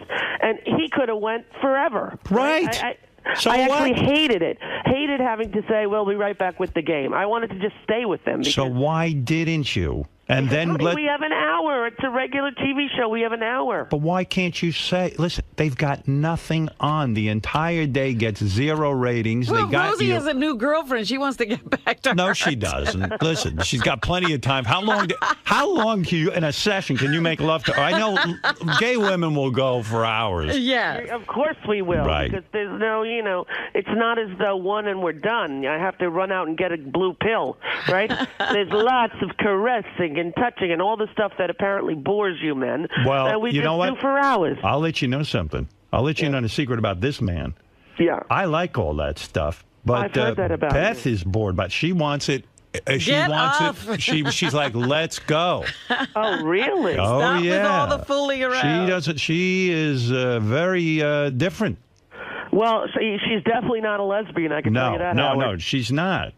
I told you what happened. Beth went for a massage. These women... Did you hear this, Rosie? I did not. What's the massage story? This is some sexy story. You got to hear this. Well, there's another massage story I'm not even going to go into, but just the other day, she stops in some place. It's a little nail salon. Right. Korean woman. So Beth's sitting there waiting for her nails to dry. She says, oh, do you do those massages? The chair massage. The chair massage. Right. They do like your neck and your arms. Right. The woman goes, you'll come to back room. Beth goes, oh, okay. She thought it was a little weird. Goes to the back room. She puts her neck in the thing, Put her face in the cradle. Yeah, you understand. Yeah. Well, a couple of minutes later, she goes, the Korean woman goes, do you mind? And she goes, what? She goes, take shirt. So she lifts Beth's shirt off and takes her bra off and starts to rub her sides and her breasts. Seriously? I swear to God. And she's telling me this story. I go, don't you know that's inappropriate? And she goes, well, yeah, but it felt good. I said, okay, wait. Yeah. She went to get a mani-pedi? Right. And she got a boob massage? Yeah. And then a guy walked back there, and she says it was nothing. I said, are you... What? I don't even. She's like Little Annie Fanny. She's just like. Did you ever read Playboy, Little Annie Fanny? No. Everywhere she went, people were taking her top off and doing things to her. Wow. And so, what did Beth do? Was there a happy ending? That's what I said. I said, honey, did you get up and leave? She goes, no. She rubbed me and it felt good, and then she was done, and it was about 15 minutes, and that was it. Oh, so she didn't try to go downtown? No. But she did say she rubbed her thighs. Yeah, because she was wearing cutoffs. But they don't usually touch your thighs in a chair. I don't know what was going on. Thighs at a nail salon. Yeah, well, but the kicker is... Beth may have said something in Korean. It sounded like massage. I think but so, actually too. was like, can you do me almost right to the edge of glory? I don't know. Sounds to me like you're liking this whole Chicago setup. I can't even believe it because, I still think they could have done this show from New York. Well, we were going to do the show from New York, truthfully, but because the Oprah show was winding down, it didn't end until May 25th. By the time that we had all of the studios to choose from, there were no studios that I wanted to work in. I'm very spoiled. I was at 30 Rock for 6 years, right? Right. And then when I did The View, it was over on the West Side. Literally, there were rats in the dressing room. They would chew through things. It was really near the river, and it was not a good environment. I didn't want, one of those Unitel all the way on the West Side. And so of the choices, we didn't have many. And then, Oprah said, if I can give you the jet, you could go back and forth. Now, initially, Howard, we weren't going to do this kind of show. Right. I was going to do Oprah show, right? Well, thank God. Someone got a hold of Rosie. I heard the original description of the show. Right. There was some serious issues. This and that. I said, listen, 7 o'clock at night. People want fun. Have some fun. Have some fun, for Christ's Right, well, sake. we were originally at 4 o'clock. We were going to fill the spot that she left vacant, 5 million women watching, right? That was the goal, was to do her show with her staff at 4 o'clock, bulk tape a bunch of them, be here for 5 days, be home for 15 days. Right. Be here for 5 days. That was the original plan. Then around July 4th, they said, we're going to put you on at 7 to launch into the new nighttime programming, because there's all new programming that started yesterday, right? So I was like, well, at 7 o'clock, I can't do a 1 hour single topic just for that reason. If it worked in Fringe, they would put all those shows on in Fringe. It doesn't. It's game shows and entertainment, and that's what people want. Yeah. And so I was lucky, I think, because I don't think I would have been good at that other one either, Howard, because, I get pissed off about things that I feel are unjust. Right. And then I'm not entertaining. I think some of that's entertaining. I do. I like when you're opinionated. I don't want you to go I'm going to hold back here. I like when you let it go. No, I won't be holding back. And the Yentas who watch that stuff will love it. Believe me, I'm going to watch. Yeah? I would have watched last night, except I caught the first part, and I was like, wow, Rosie's doing stand-up. This is great. Yeah, good for you. I'm happy for you. And believe me, it's good to see you back at work. I figured you'd go back. Yeah, you were the reason that I actually did it, because before I went on the radio, I was thinking, well, I'm not going to do any. I'm 50. What could I do? And I loved doing that radio. If they had only paid me a penny, I would have stayed. Right. And then it all, here it is. Are you still affiliated with Sirius? You are, right? Yeah, totally. And I loved it. I loved doing the radio. And I never used to listen. Now I listen all the time. Are you broadcasting your nightly television show on Sirius, the audio portion? Yes, they are. Good. And okay. I'm doing twice a week answering questions for an hour, having call-ins about topics. So I'm still going to have a presence there on Stars. I would have much preferred to be on Howard 101. Yeah, well, me too, but that evidently wasn't in the cards. All right, listen, watch the Rosie Show, weekday nights at 7 on OWN. She's in a good place. You can see, if you see these pictures of this woman she's banging, you can see why she's in a good place. This one I approve of. Thank you, Howard. I thought so, actually. Second date, I thought, when Howard Stern gets a look at this one, he's going to be a happy man. Oh, my God. And, I have to have her over in the summertime so she can wear a bikini. And she will, my friend. Oh, yes. Will. And that is something, even if you can't make it, send her over. Okay. I'll be there in a moo-moo, and she'll be in a bikini, all right? Good luck with the show. All right, thanks, Howard. We'll all tune in. And have you met her parents yet? Yes, I have. You're already? Honey, we're gay women. Come on. We met the family. Right we're getting wedding invitations printed. You'll be invited. Oh, are you getting married? I think it could be in the cards. It's legal in New York. Have you asked her? I think we've discussed it. Wow. Wow, this is moving fast. Howard, come on. I'm 49 and I'm gay. Wow. Well, the old joke. What is the old joke? What does a lesbian bring on a second date? A U-Haul. What does a gay man bring on a second date? What second date? Good night. I'll be at the gay yuck hut for the next 2 weeks. But if she wants her own kids, you can't get started with that again. I see already. Listen, the two are living with Kelly. Yeah. You got the one with you. You're downsizing. Yeah. It's enough with the kid. But can I tell you, for me, honey? It's enough for you. Can I tell you the truth? Yeah. To hold a newborn baby, I don't even need any antidepressants. Go to an orphanage. Hold an AIDS baby. I'll come home with 20, like Mia Farrow. Well, what medications are you on that you're so happy? Well, I'm on a very low dose now of Effexor, and what is that? Weaning off of it. But I'm actually, I'm in a good place. I got to say, my hormones are balanced. I've been doing my TM, mister, for about 2 years. Wonderful. Oh, very good, yeah. Yes, I do my 20 morning and 20 at night, and I'm in a good place. Excellent. All right, very good. I'm happy. All right, good to talk to you all. All right, watch the Rosie Show weekday night, 7 o'clock on the Oprah Winfrey Network. Has Oprah mentioned me? Oh, yeah, we talk about you often. I bet you couldn't have me as a guest. She probably doesn't bring you up at all. I don't think Oprah would let me on the show as a guest. Will you come? Listen. To Chicago? No. But listen Come to on, me. Howard. No. A whole hour. You and me, a whole hour. A whole hour? 1 hour, just you and me. But do you think Oprah would want that? I am sure she would. Really? Yes. I'll fly on my jet. I know you don't like to fly. What do you mean your jet? They give me a jet to go back and forth. Oh, you're kidding. What a mega deal. This is a good deal. What are they paying you? Claudia getting wanded every I don't know. You're kidding. They gave you a jet. Yes. Not to keep, but to use. And you can use that for carte blanche, like you decide, I need to go to New York tomorrow. Yes. Oh, my God. What are they paying you? Good money, my son. Good money. Are you getting, I'm going to guess, I haven't even thought about what you're getting. Think about it. Are you getting $15 million a year? Here's what I would say, Howard. That's very in the vicinity. If we were if we were on Price is Right, you'd probably get a second guess for that. But yes, I'm under. You're very close to the number. Oh my God! It's not a bad gig, honey. And they're very also, generous. And bonuses. I got it all, like you do. Well, like I do, then you'll be lucky to collect. Be fighting. You'll be in court trying to get your bonus. They gave me a bonus. I hit a home run. No bonus. They said I read the contract the wrong way. It wasn't you didn't hit a home run. You hit a grand slam, and they wouldn't have this Sirius XM if it wasn't for you.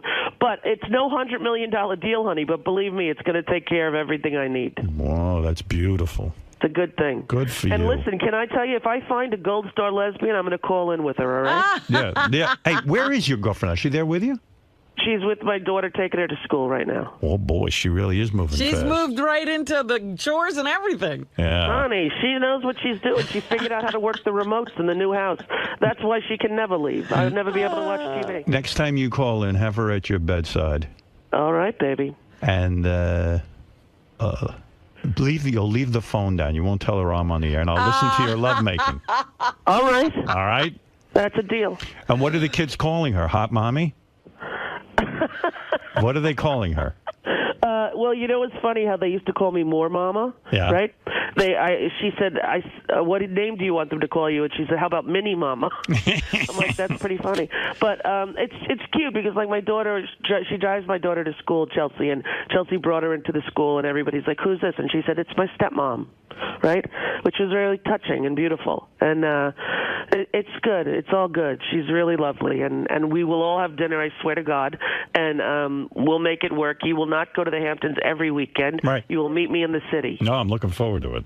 And I'm looking forward to taking... Thank you. And I'm looking forward to a private jet ride. Honey, you say you're in. I'm flying you. We're doing it. And you're not catching any gay vibe from Oprah. You still claim she's straight. I not only that, I'm positive. Positive. I'm telling you, I'm 100% positive. All right, that's all right. 100%. But your gaydar can be off. We've just learned that. Then again, no, you don't know. Rosie. I was sleeping with, I did not think was gay either. Rosie hit on Oprah. That's right. And she wanted to find. I asked her to do it.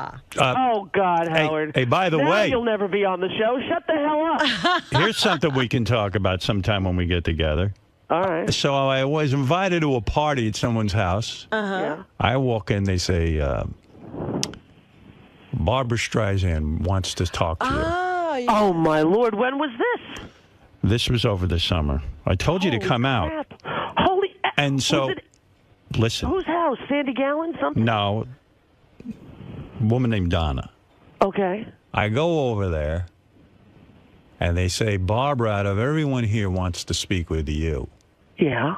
I walk over. Yeah. And we entered it up for about an hour and a half. I'm telling you, honey. Just the two of us. A very deep conversation. Miss Streisand and myself. And that I felt brought your good, name up. Didn't it? What? Beautiful. Did it feel good? Yeah. Sure, it felt good. But listen, who likes me? I mean, who knew? Who knew Barbra Streisand liked me? Did you bring up my name? I did. And what'd she say? She said, "Oh yes, yes, of course, yes." Oh yes, yes, of course. Yeah, you That's know, good. she I'll take likes that. you. She likes you. I know she does. She stayed at my home. I'm recording an album with her, actually. Oh, really? The duets Yeah. album, Howard Stern and Barbara. Yeah, I felt like, I got to admit, I felt kind of good about myself, you know. How could you not? Yeah, I mean, Well, you're a Jewish guy from New York. Right. She is the biggest Jewish star from New York in the history of the world, and she's the most talented woman that ever lived. yeah, and then, so then she goes, so then she was supposed to come over to my house the next day. Except What I had happened? I had to leave. I had to go back for work. Oh. So I was like, You mean you didn't take a personal day? yeah, no, I took a personal day, and so so that didn't That's happen. sacrilege. She asked you. She was going to come to your house, Yeah. and you went into the city to do a radio show Yeah. rather than hang with Streisand. That's right. Yeah. Well, listen, you know, The woman's almost 70 years old, Howard. Yeah, she was terrific. She really was really interesting. We talked about just about You everything. know, I there don't is. even think of her as an age. Well, I tell you what, She's exactly 20 years older than me. That's how I know. Wow. we had a fascinating conversation, actually. And she's one of the smartest women. She's all politically astute. She's amazingly well read. Yeah. Yeah, no. She kept up with me, no problem. Oh, kept Yeah. up with you. That's right. You know what an Wow. intellectual I am. Right? You I didn't are know an what intellectual. half those topics. I just You faked my had way no through. idea what she was talking I have about. no idea what anyone's talking about. I just go, oh yes, I agree. Yes, I feel the I same agree. way. I Yeah. feel that way. I'm a as big well. dummy.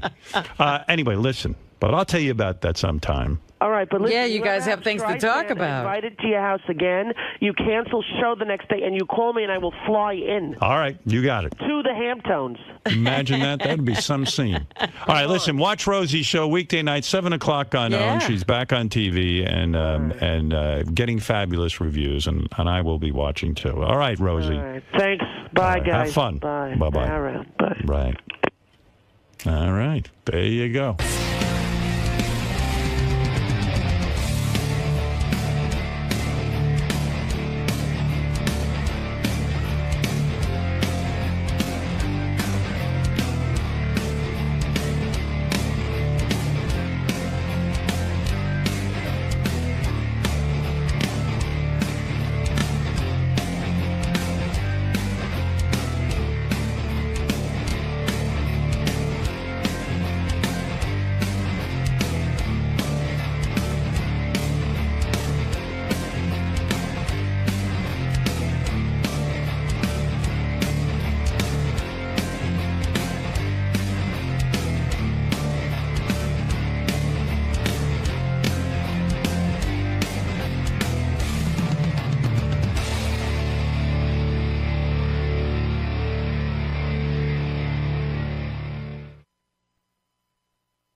John Lieberman's here with the headlines from the Howard 100 newsroom. This guy works his ass off. If you're doing something wrong, he's going to find out. So just give yourself up right now. This guy's a hard-working, hard-hitting journalist.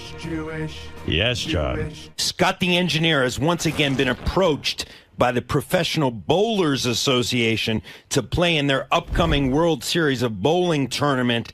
Scott, sources say, is trying to drum up support around the Stern channels via emails to send him to compete again. You know what? What are these emails? Who's he sending them to? Did he send you an Please. email? You know what? So about a month ago, Gary comes to me and he says, or Doug Goodstein came to me, actually. Okay. You know, from Howard TV. And he said, hey, you know, Scott's been asked to go bowl again, the PBA tour. I said, yeah. He goes, well, you know, last year we covered it on Howard TV, and, you know, what do you think? Do you want to do it again? You know, Scott approached us. He'd be interested. I said, look, let me think about it. So I'm thinking about it. I go, you know, from what I remember, I watched Howard TV. It wasn't that big. It wasn't that interesting to begin with. Scott stands there like a lummox and bowls, and he bowls okay. He didn't do great. He didn't do bad. He just was, He was just okay. boring. It was fine for what it was. I wasn't sitting and pining away for Scott to go back on the PBA Yeah, you haven't tour. been thinking about it. Yeah, well, Scott's been thinking about it. Well, he had a great time. Right, he had a great time. And don't forget, he left here for like a week or two, and no one missed him. And that's problematic when you leave and nobody knows you're gone, because it makes it seem like you're not that valuable. So then, Scott. So I said to Doug Goodstein, I think we'll pass on it this time. I said, I don't see the merit in it. Right. Well, next I guess they told him no. And Scott's sort of having an inner tantrum. He writes me a direct email. Ah. And he goes, I don't know if you are aware of this, but the PBA has asked me to bowl again on their tour. So, in other words, he got the no from Doug. He got the no from Doug. Now he's writing me. And he wants to get a direct no from you. I didn't even write him back. Never responded to his email. Right? I never responded. No. And I never fucking will. So then I write Gary. Boy, that's rude. Okay. Oh, good. That's really rude. And you're rude. No, I'm not rude. You were told no by Doug Goodstein. I wasn't told no. I never got an answer. That's the problem. Well, you're I never rude. Got an answer. All right. Now, So, I'm not rude. first of all, you don't ask me. a question around here and people freak out. What the fuck is that? You don't ask me Please. that.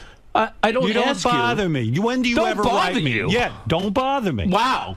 You Who don't the bother fuck me. are you not to bother you? I'm your boss. Yeah, I know that, but I can't ask you a question? No. Holy No. shit, what You the fuck is can't. wrong with you? Because you know around here you go to Gary. You Wow. don't come to me directly. Well, because you were already I told did, but no. I never got an answer. Doug Goodstein told you no. No, he didn't. Yes, he did. He's coming in to tell you. He's coming in right now. Now, he's going to... Listen. This is what gets him worked up to bowling. Not the wife calling in. He could care less. This is what's going to get that's him worked another up. fucking issue. So, but Doug here's here's my issue Mr. with you. Trader over here. Throw anybody under the bus he can. Here's my issue Doug, with you. Doug, you never gave me an answer. After I wrote no to you, Doug, what happened? Did you tell him no? I said he said he never got an answer Howard, from you. I got a weird vibe from Howard. He didn't seem really into it. I followed up with an email to you. Right. Didn't hear back. That was fine. Scott, Yeah, so did he I followed- not so tell Doug, you? So listen, Scott knows around here. You don't bother me with your shit because I don't Listen. like saying no to anybody. That's right. And you go, yeah. Well, you So were, say you were no. gonna- Instead of a no answer. No, you go to Gary like you do on everything I did else. go to Gary. Do you ever write me once asking me Gary- about your job? Gary do you never ever came ask back me to about me. what you should be doing every day in your studio? No. You go Gary to never Gary. came back to me. You want to bowl so bad you're throwing a tantrum. Well, I'm not throwing So a listen tantrum. to this. Listen, this is what matters to Listen, him. So I wait, I'm not done. So then Scott doesn't hear back from me. Because he knows what that means. I don't write to Scott about his personal bowling. We have meetings for that. Gary, he has a conduit to go to Gary. He can go to Doug Goodstein. And when he hears that Howard's not interested, take the fucking hint. No, okay, fine. he's not Don't giving cover up. it for Howard TV. That's fine. Okay. I don't. So then I didn't. he gives Wait up a on minute. me. Let him, yeah, he Tim did. comes to me. Ah, he went to Tim. Yeah, he's going to everybody. Came to me, right? And then we discussed it, and I said to All right, Tim. so Gary then comes to me. So Scott knows So what to do. you still getting questions about that. Well, wait a second.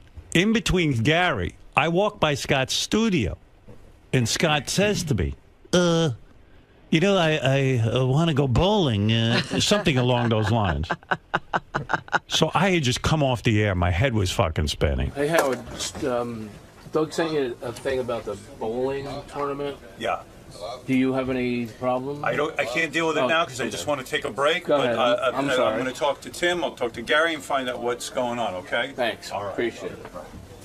Quite frankly, I was thinking about it. If there was any merit in it, if there was anything good for Howard TV or on the So radio. you're still considering it? Yeah, I was thinking Just about don't it. bother you. I was thinking about it, but he's bothering me as soon as I get off the air because he wasn't satisfied that I didn't answer his email. But he's already gotten a no from Doug. Gary he went to. So Gary comes to me, and I said, you know what, Gary? I like Scott. I got nothing against him. He wants to bowl. Let me think about this. I sat in my office and wasted 20 minutes of my time trying to think if there's any fucking reason I need this guy. And I still was saying, oh, what the hell? So then, I don't know. Gary then, I talked it over. We discussed it, and then you said, you know what? We need him here. Right. So then Scott had come to me, and I said... Yeah, I mean, he's got a job. But I said, you should talk to Tim. So Tim sat him down and said, no. Did Tim tell you no? Nope. What did he say to you? Tim told me he told you no. What did Tim say to you? Tim came to me and said, as a friend, and first of all, he's not my friend. Okay. I'd like to give you advice. All right. What was his advice? Drop the bowling issue. Well, that's okay. What does that say? So what happened? Officially, that is not an answer. Scott, I told you that 3 weeks before Tim told you that. I said everyone's nicely saying to you, so no one cares if you bowl. I dropped the bowling issue. Well, then he comes up with a new plan. He goes, I want to take my personal time. So I get a memo from Tim and Gary. Scott is now saying he wants to take his personal time to go bowling. I said, oh, you mean when he has his vacation, it coincides with bowling? I said, that's fine. Well, unfortunately, it doesn't coincide. Right. Unfortunately for you. Yeah. Well, that's what I'm... Right. So I go, oh, that sounds okay to me. I go, you mean during his vacation? They go, no. He wants to take his own vacation, set up his own vacation, and go bowling. Uh-huh. I go, well, is he needed here? Because if he's not needed here, why is he here anyway? I said, do you guys need him here? They go, yeah, we need him. So I said, well, then there's no issue. Forget the fucking bowling. I want to go shoot pictures today for my photography. Things I could be doing today that mean I wouldn't be here. The only reason they're asking you to bowl is because you're on this show. Leave the show, quit the show, and go off and become a professional bowler. What are you waiting for? What are you doing? You're nuts. You're going to go campaign? You see how hurt he is? This matters to him more than anything. I was trying to get an answer from somebody. What do you think the answer is? You got an answer. 3 guys told you, drop the issue. I love it that he says Tim is not his friend. Tim tries to give him some friendly advice. Right. And Tim says, drop it. And he goes, that's not an official answer. So the show, you don't want to cover it? That's fine. They still... We don't want to cover it. Nobody cares when you bowl. Good. That's fine. Unless you're bowling when do you feel like you have an answer now? Or do you need me to sit down with you? Well, obviously you don't want me to go, so that's the answer. You gave me the answer.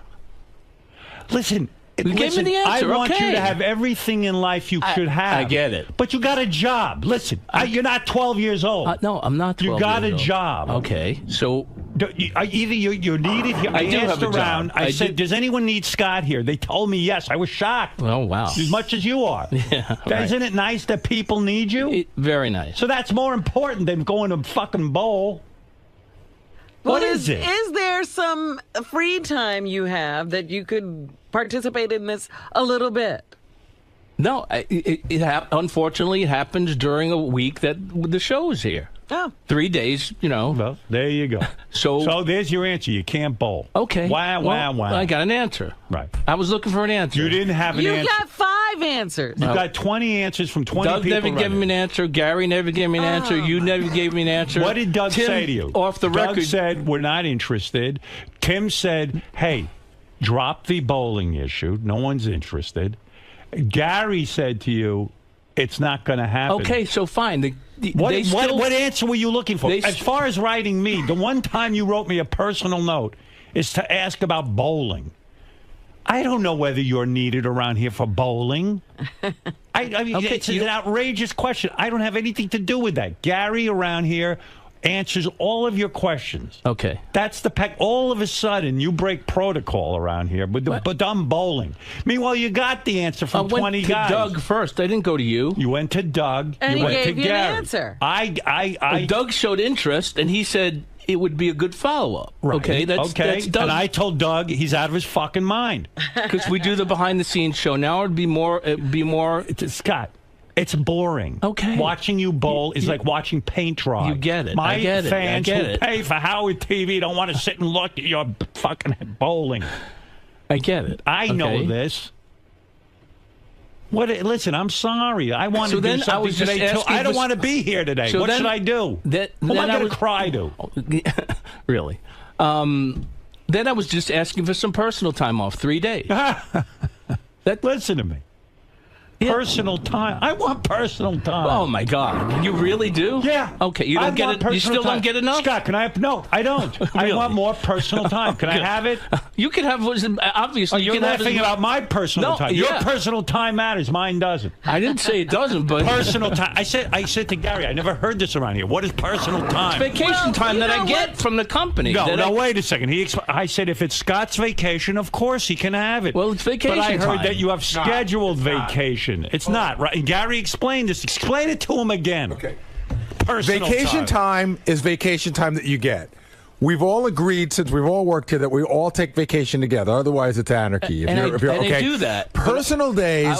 Here, you know what personal days are for. You're like a factory worker, but you know better. Personal days are for a funeral, a family emergency. Not to bowl. Not to bowl. That's not a personal day. That's why I was asking if it would be And they told you no. I know they told you no. I explained what I got. The answers I got. What do you think the answer is? Did anyone say yes?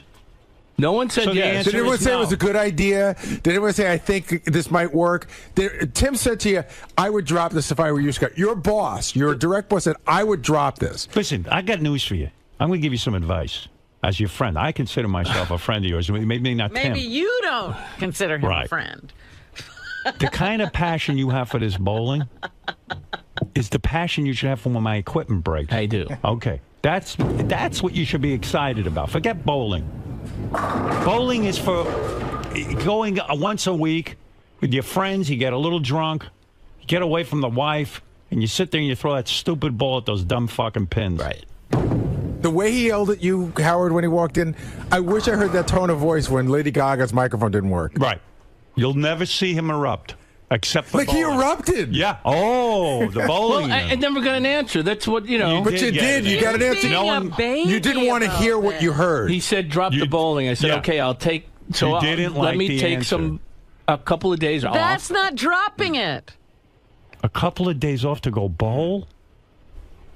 So what happens when an emergency comes up? So are you needed around here or not? Yeah, I'm needed. You are. So then how can we let you go? Okay. I got the answer. Right. But also, Howard, suppose some emergency now comes up and he needs a couple of days. He already took him for bowling. Yeah, but that was good for you guys. You talked about it on the air. I remember when he was bowling the last time. We talked. Then they call and say, we want to get on the air with Scott. And I go, you know what? I'm not even that interested in getting an update on him. I remember your exact words to me when we discussed it was, you go, Gary, I remember seeing Scott Bowling show, and I don't remember it being stellar television. It was good once, but I don't think it merits doing it again. It was boring. Well, you should get Greg in here. Greg said it was the most boring week of his life. He said they shot like 80 hours to get like 10 minutes. Is, I want to do a Robin dating show. I can't get a budget for that. No, please send Scott. Oh, no. No. Well, you know what I mean. Well, everything was paid for. It wasn't. You didn't have to have a budget. No, I understand that, but my guys, they get paid to sit there and stare at your ass for 80 hours. In other words, the crew has to be paid. Right. Okay. Yeah. Not you. Look, Scott may have a future in bowling because the PBA CEO tells us his skills have impressed the other bowlers. Let me tell you what impressed they have, all right. Here's what impressed the PBA. When I talk about it, they get attention. Nobody pays attention to bowling until I talk about it. It's got nothing to do with Scott. They're not looking for... If Scott wasn't on this show, there'd be no bowling. Why didn't they say, quit, Scott, and come on the tour? Well, they did invite me, even if, I said... Well, there you go. They invited me without coverage. They said, if Howard doesn't want to cover it, you're still welcome to bowl. So go bowl. I can't, because I... you got a job. I'm so sorry you've got a job. Then I asked for Scott, I'm so sorry for the days off. I mean, I just... Robin, do you have anything you want to do? It's just... I'll tell you what I want to do. What do you want to do? I can find something It was to just do a question. Everybody freaks out from a question. Should Robin leave now? She's got something she has to do. She doesn't want to say what it is. Okay. So it's a female thing. I'll tell you what I want to do. I was just telling John Hine this. I've always wanted to go to the Super Bowl. Always wanted to go. It's on a Sunday night. Go ahead. Okay, so I've investigated it a million times. About 4 years ago, I actually got a friend was going to let me jump on his private jet home from Phoenix. Go ahead. But I still was nervous about when we'd land, so I found out we were going to scheduled to land somewhere between 4 and 5, and that made me nervous. So I spoke to the guy that runs all the private jets in the country. He told me the Super Bowl is the biggest night of the year for private jets. Of course. There's at least 300 in whatever town that's in. He said, you should land at 4, but I can't promise you that you will. So I said, I can't do it. Right. I got to be here. That's right. You missed that on the Super Bowl. And I can want tell to go. you something I've been trying to do. I want to go to the Australian Open. Well, we're working during why that don't time. you go? Take it's a personal million day. miles away. I could never get back. You know, here. Scott, which way do you want it? Do you want to be a player on the show and be important on the show? Or do you want to play it that you're so inconsequential that you can leave? Like, if Robin said to me, listen, Howard, I love the show and everything, but I've got to see the Australian Open. I would tell her, you're out of your fucking mind. I need somebody here working with me. Okay, I got an answer. I'm not bitching about. You had an answer 20 times ago. Can I just say one more thing, Howard, just for Scott? And I do mean this as a friend. You know that you've been butting heads with Tim and management about stuff here. Do you think when stuff like that's going on, it's a good time to say, can I take 2 days off when you're trying to show them your importance here and that we do need you? He wants it both ways. I'm unimportant. No, I wanted an answer. An official But yes, writing no. me is, no offense, I'm not trying to sound like some kind of asshole, but like, you know what? If I work at Microsoft, let me say something. I got a brother-in-law who works at Microsoft. He doesn't have Bill Gates' home email, and he says to sit there and fucking hassle him. You understand what I'm saying? I understand that. About his personal days. That's something Gary handles here. That's his job. Okay. I wouldn't have Gary. If I want people contacting me, what do I need him for with those big teeth? Wow, I had no idea. Oh, you don't even know what goes on. You're protected. You were off in England during the death of Steve Jobs. You're protected from assholes like me. You're not an asshole. Sorry, I asked the question. I mean, that's all I was that's all I was trying to do, was ask a question. I want to be home with my wife. I mean, okay. All right, you know. By the way, how'd that go when you got home last night? I'm not making any comments. Yes, dear. Really? Bad It night? wasn't good? He is a jerk. We asked him about it first thing this morning, and What'd he he was say? stoic. He said, everything's fine. I said, did you sleep on the couch? That He I'm says, interested in covering. Well, of course. Yeah, we sent some cameras there. I said, did you sleep on the couch? He's like, I never sleep on the couch. I was like, well, did you sleep in a different room? I sleep in a box in the garage. What do you say? He's the Lord of the Manor. Of course he He is. said the floor was a little hard. I am the king of my castle. You had to sleep in a different room? No. Oy vey. Well, what was the problem? I sleep in another state. The problem? Yeah, was there a problem? You didn't do anything wrong. Well, no, I didn't think so. I mean, people piled on the wrap-up show, too, and... Well, I don't know anything about Ralph that. and Richie, and so that I didn't think was fair. So, yeah, I mean, when you get involved with people on this show, things, can go wrong. Right, absolutely, but you're not to blame. Listen, your wife decided to call in. Who told her to do that? That was crazy. I love if your wife called in every day, I'd be happy. I know. Then you could go bowl, because then I'd have her. I wouldn't be happy. I'd hire her in a minute. I wouldn't be happy. Right. But people on the wrap-up show suggested callers that I didn't defend my wife. Oh, really? I thought that, Well, how are you supposed to defend her? She was doing fine on her own. That's what She's I said. a firecracker. That was my answer. She didn't need you to defend her. Well, I defended her when I thought she needed defending. When things got a little out of hand, I said, they accused her of wanting to leave early. I said, that was me. I had to leave early. Right. Wasn't her. She didn't have anything to do with that. You're a beaten man. You can't bowl, and you got to go home and got to go to Vegas and bowl. Right. Please. Yeah. So she was mad at you, but why was she mad at you? Who knows? She was a little upset. But did you argue, or you just gave up? You know how it goes. Right. I'm not gonna, I'll go straight to the attic. I'm not gonna. Listen. Please let me go bowling. I know you love. I know you love bowling. Send me away for a week. I know you love bowling. I do. I know you do. Yeah, I do. And but listen, the Howard TV guys told me it was the most boring for week them. of their It was lives. boring. The TV show to me was boring. Okay, no offense. that's cool. I mean, watching you bowl. I'd rather watch Wendy. I'd rather put the resources into Wendy the retard bowling. If the PBA wants to put her on that tour, yeah, maybe I'll bring them out there. Right.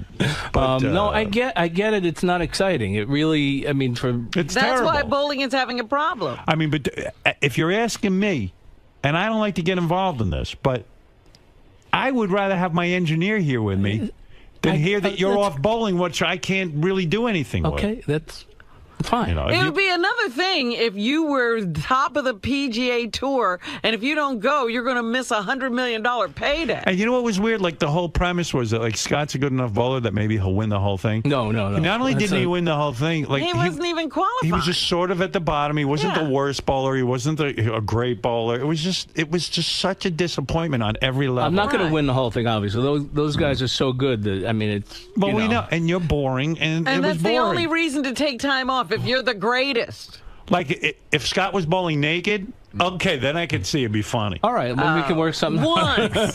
It doesn't take 80 hours to cover that. Believe me, no one wants to see me naked. You know, the words bowling and boring are almost identical, except for 2 letters. Think about it. I've thought about it. Oh, when I got that letter, the email at home. Your hair must have stood on end. I was just like, oh, shit. This fucking guy's asking me. I know I told Doug no, or I was thinking about it, but now I've got a personal email. And then right after the show, he comes up to me. Hey, did you get my email about bowling?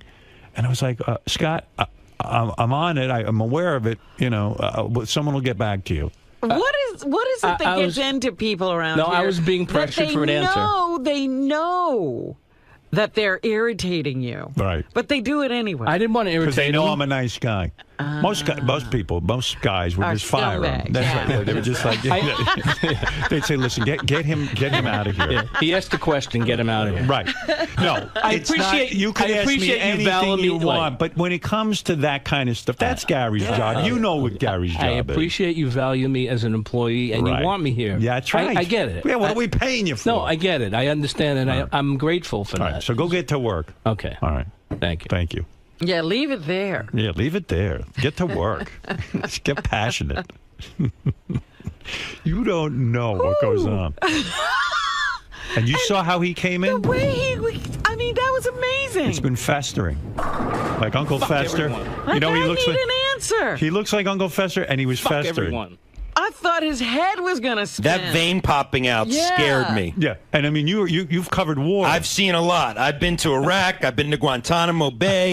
I have seen a lot. That vein might have scared me more than the streets of Baghdad. That's right. Wow. That's right. When he goes off, he goes off.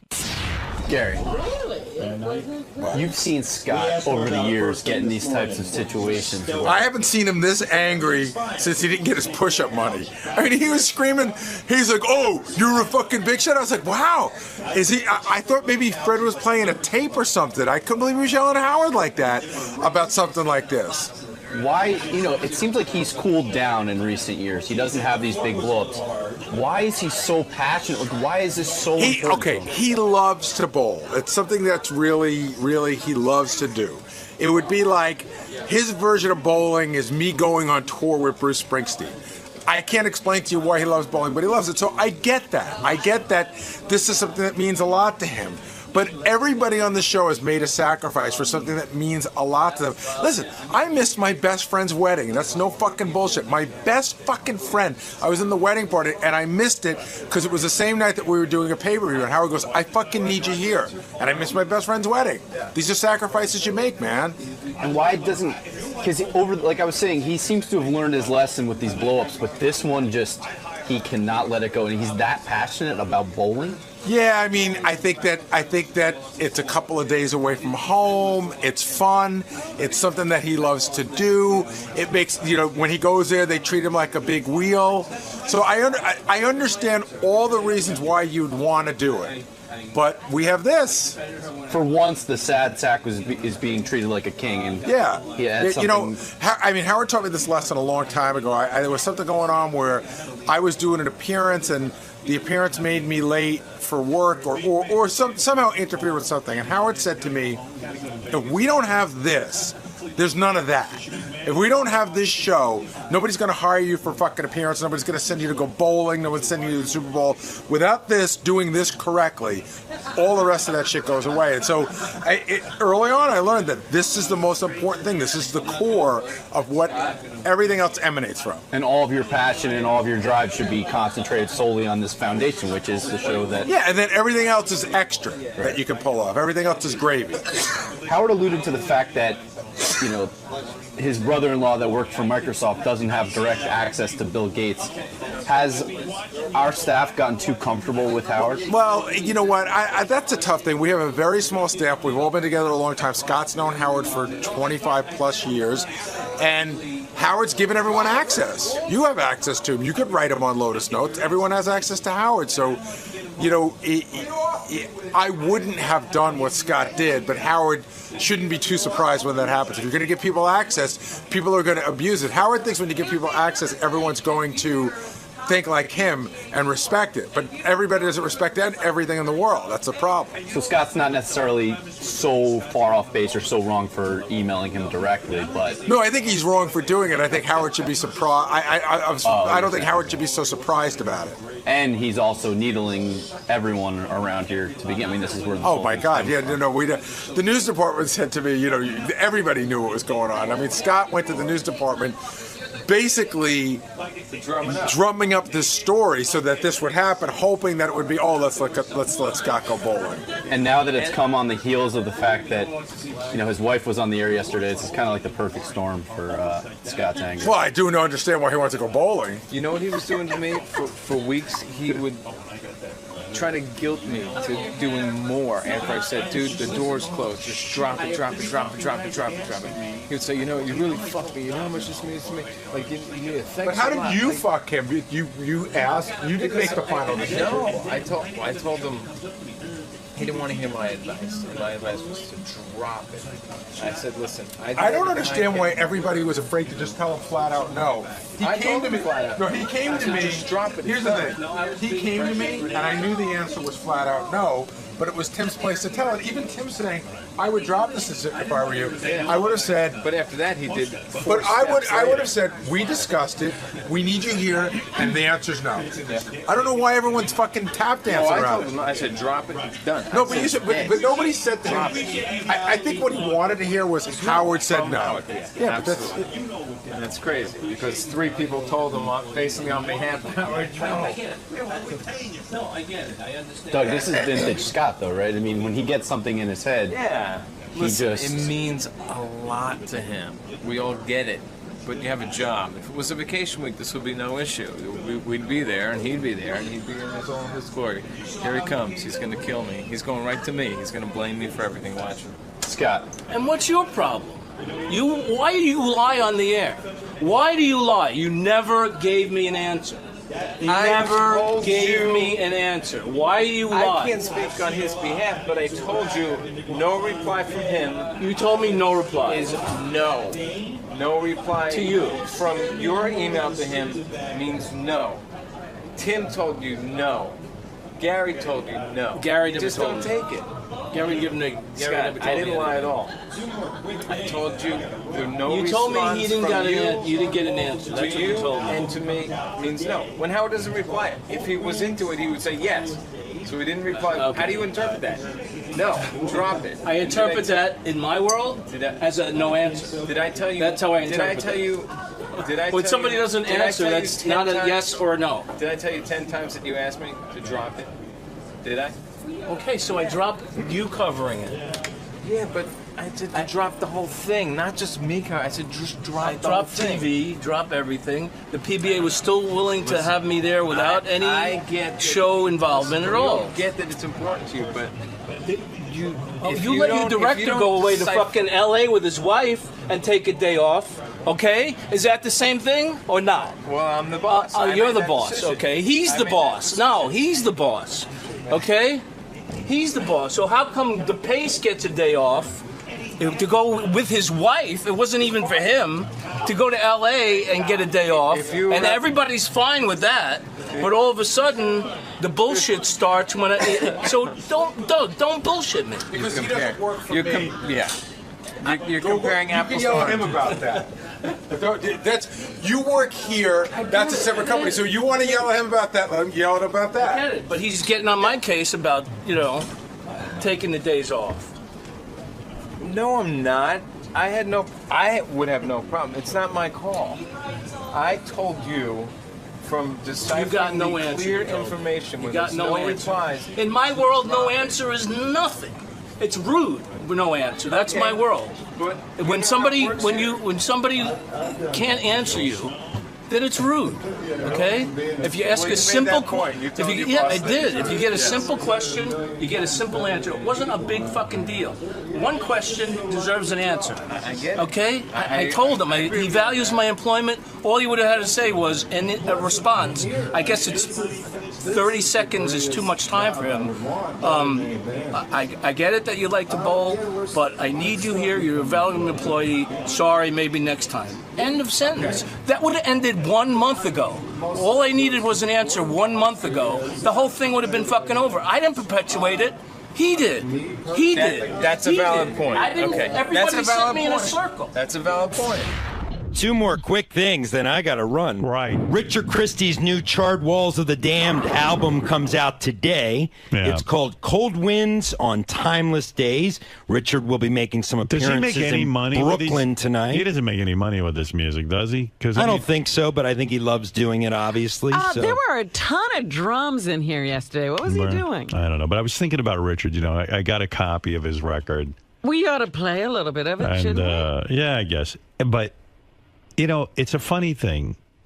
He's such an accomplished drummer that if he had just kind of like hooked up with the right band, like he'd be the drummer. He would never hook up with the right band. Of course not. But he would be the drummer like in Metallica. Sure. There's no doubt he could handle that duty. Like when Lars was here, I wanted him actually to invite Richard up to play because he could handle it. But Lars doesn't have a way of knowing that. Right.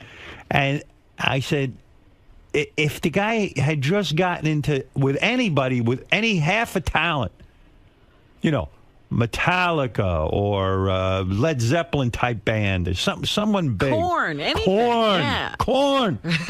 Robin would be sleeping with him right now. If he was in Korn. But he never hooked up. He sat in a garage, I think. He was in a warehouse, a storage facility. Yeah, real quick. Let's see or listen. I don't know the names of these songs. Let me see. Here he is. He showed up. And he writes all of this himself and everything. He writes them all himself. You know, it's a shame. You're such a talented drummer, but you never could hook up with the right people. And why not become a session drummer? Why not work with studio? I've done that before. Did you ever smell him? Yeah, who wants to be in a studio with me? Session. No, but you know, there's drummers that are a million times better than me that never make it too. Yeah, I know, it's just the luck of the draw. I was just thinking of you, and I know you sit and you write this music. Thank you. I don't know where. I mean, plus, I'm here. Do you I mean, get any money for this? This is the greatest job I would want, better than any Do you get paid band. for this in any way? Yeah, it's starting to come in a little bit. Come on, be honest. Did they give you an advance? Yeah. Oh, they did. Oh, okay. But I mean, most of that goes to recording costs. But yeah, it was enough how to much pay money the did you band. make? Me personally, you know, maybe a few thousand. $3,000? Yeah, somewhere around there. All right, well. Did you have to share it with Sal since you guys are partners? No, but I pay the band members and stuff. Yeah. I mean, is it a band or are these just guys who play behind you because you write everything and Well, yeah, I write everything and they play it, but I treat it like a band because they're my friends. Let me hear this. All right, that's very nice. That Thank sounds you. like Aerosmith a little bit. And reminiscent. A little more mainstream. It's heavy here. Oh, it does with that yeah. racket. he's got to start making noise. Yeah. How old are you again? 37. Yeah. Still in my 30s. This is good. I like this. Thank you. Thank you. Thank you, thank you, thank you. Fred not good enough to play on your record? I would be honored. He's got a different style. I can't handle this. You don't do this. I can't handle it. Right. I couldn't play it. You have a nervous breakdown.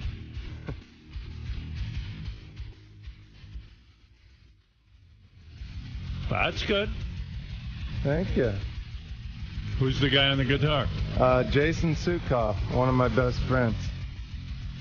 Better than Sal? I don't know about that, no. But he's a good friend. You had to kill one of them. Sorry, Jason.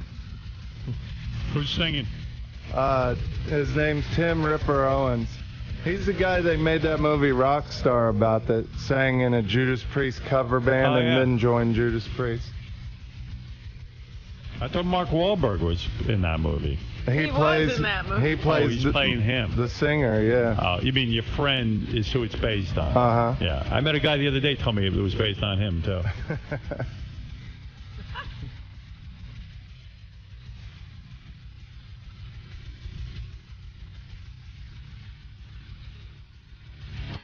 Oh, this just in, breaking news. Scott is in the hallway screaming right now at Tim Sabian. Oh, God. Yeah, you maybe should be go covering. I got to get out there. We'll pull tape in a minute. We were isolating Scott when he was yelling earlier. It was that'll make some good calls. Yeah, good funny phone calls. Hey, I should play one of Richard's funny phone calls. Oh, you don't want the music? Well, I mean, I don't know. Do any of the other songs sound different than that one? Yeah. How about song 9? I think you would like. It gets right to the point. Okay. This sounds very busy to me. No, I'm not a music critic. Yeah, but right here it starts rocking out. If I was on America's Got Talent, I'd throw you right off the stage at this point. I'd hit that big X, man. The gong. Oh, all right. There you go. I understand. It's a heavy metal sound, right? Yeah.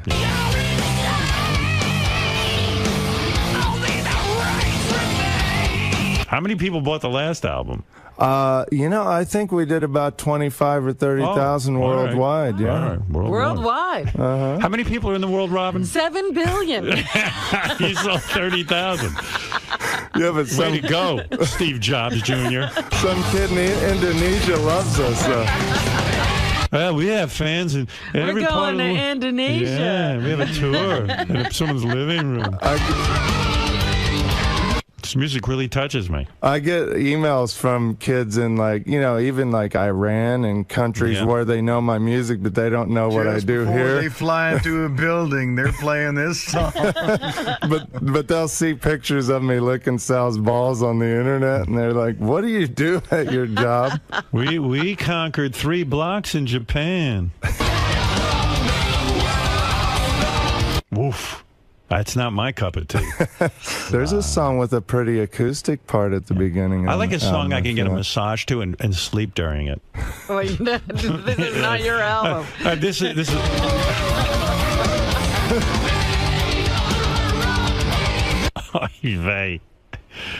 It's not for me, but listen, your fans are out there. I know they love it. And thank you for playing it, Howard. I You appreciate write the it. words? Uh-huh. What are you singing about? Yeah. Heavy stuff, deeper stuff than you would think I am capable of. All right, I got to take a break. Richard's new album is called what?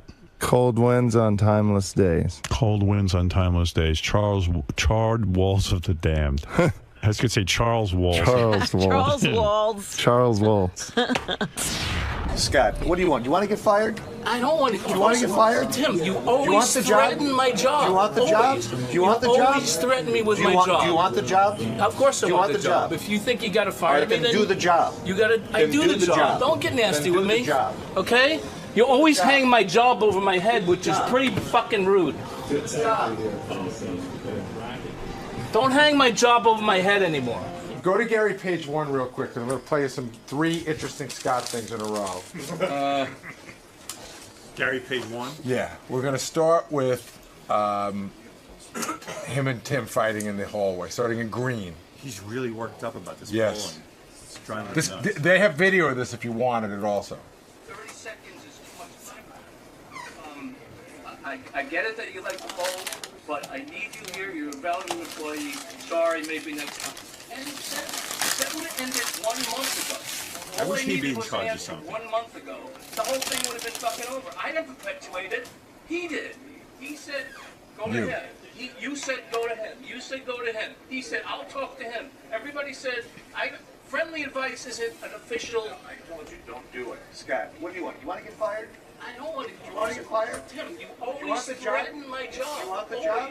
Do you want the job? You always threaten me with my job. Do you want the job? Of course I want the job. If you think you got to fire me, then do the job. I do the job. Don't get nasty with me. Okay? You always hang my job. That's not a funny issue because he always does. Seriously, he always hangs my job. That is crazy. You want the job. This is the 5th time in the last year he's do you done want that the to job? No, I don't want the job. Give him an answer. He wants an answer.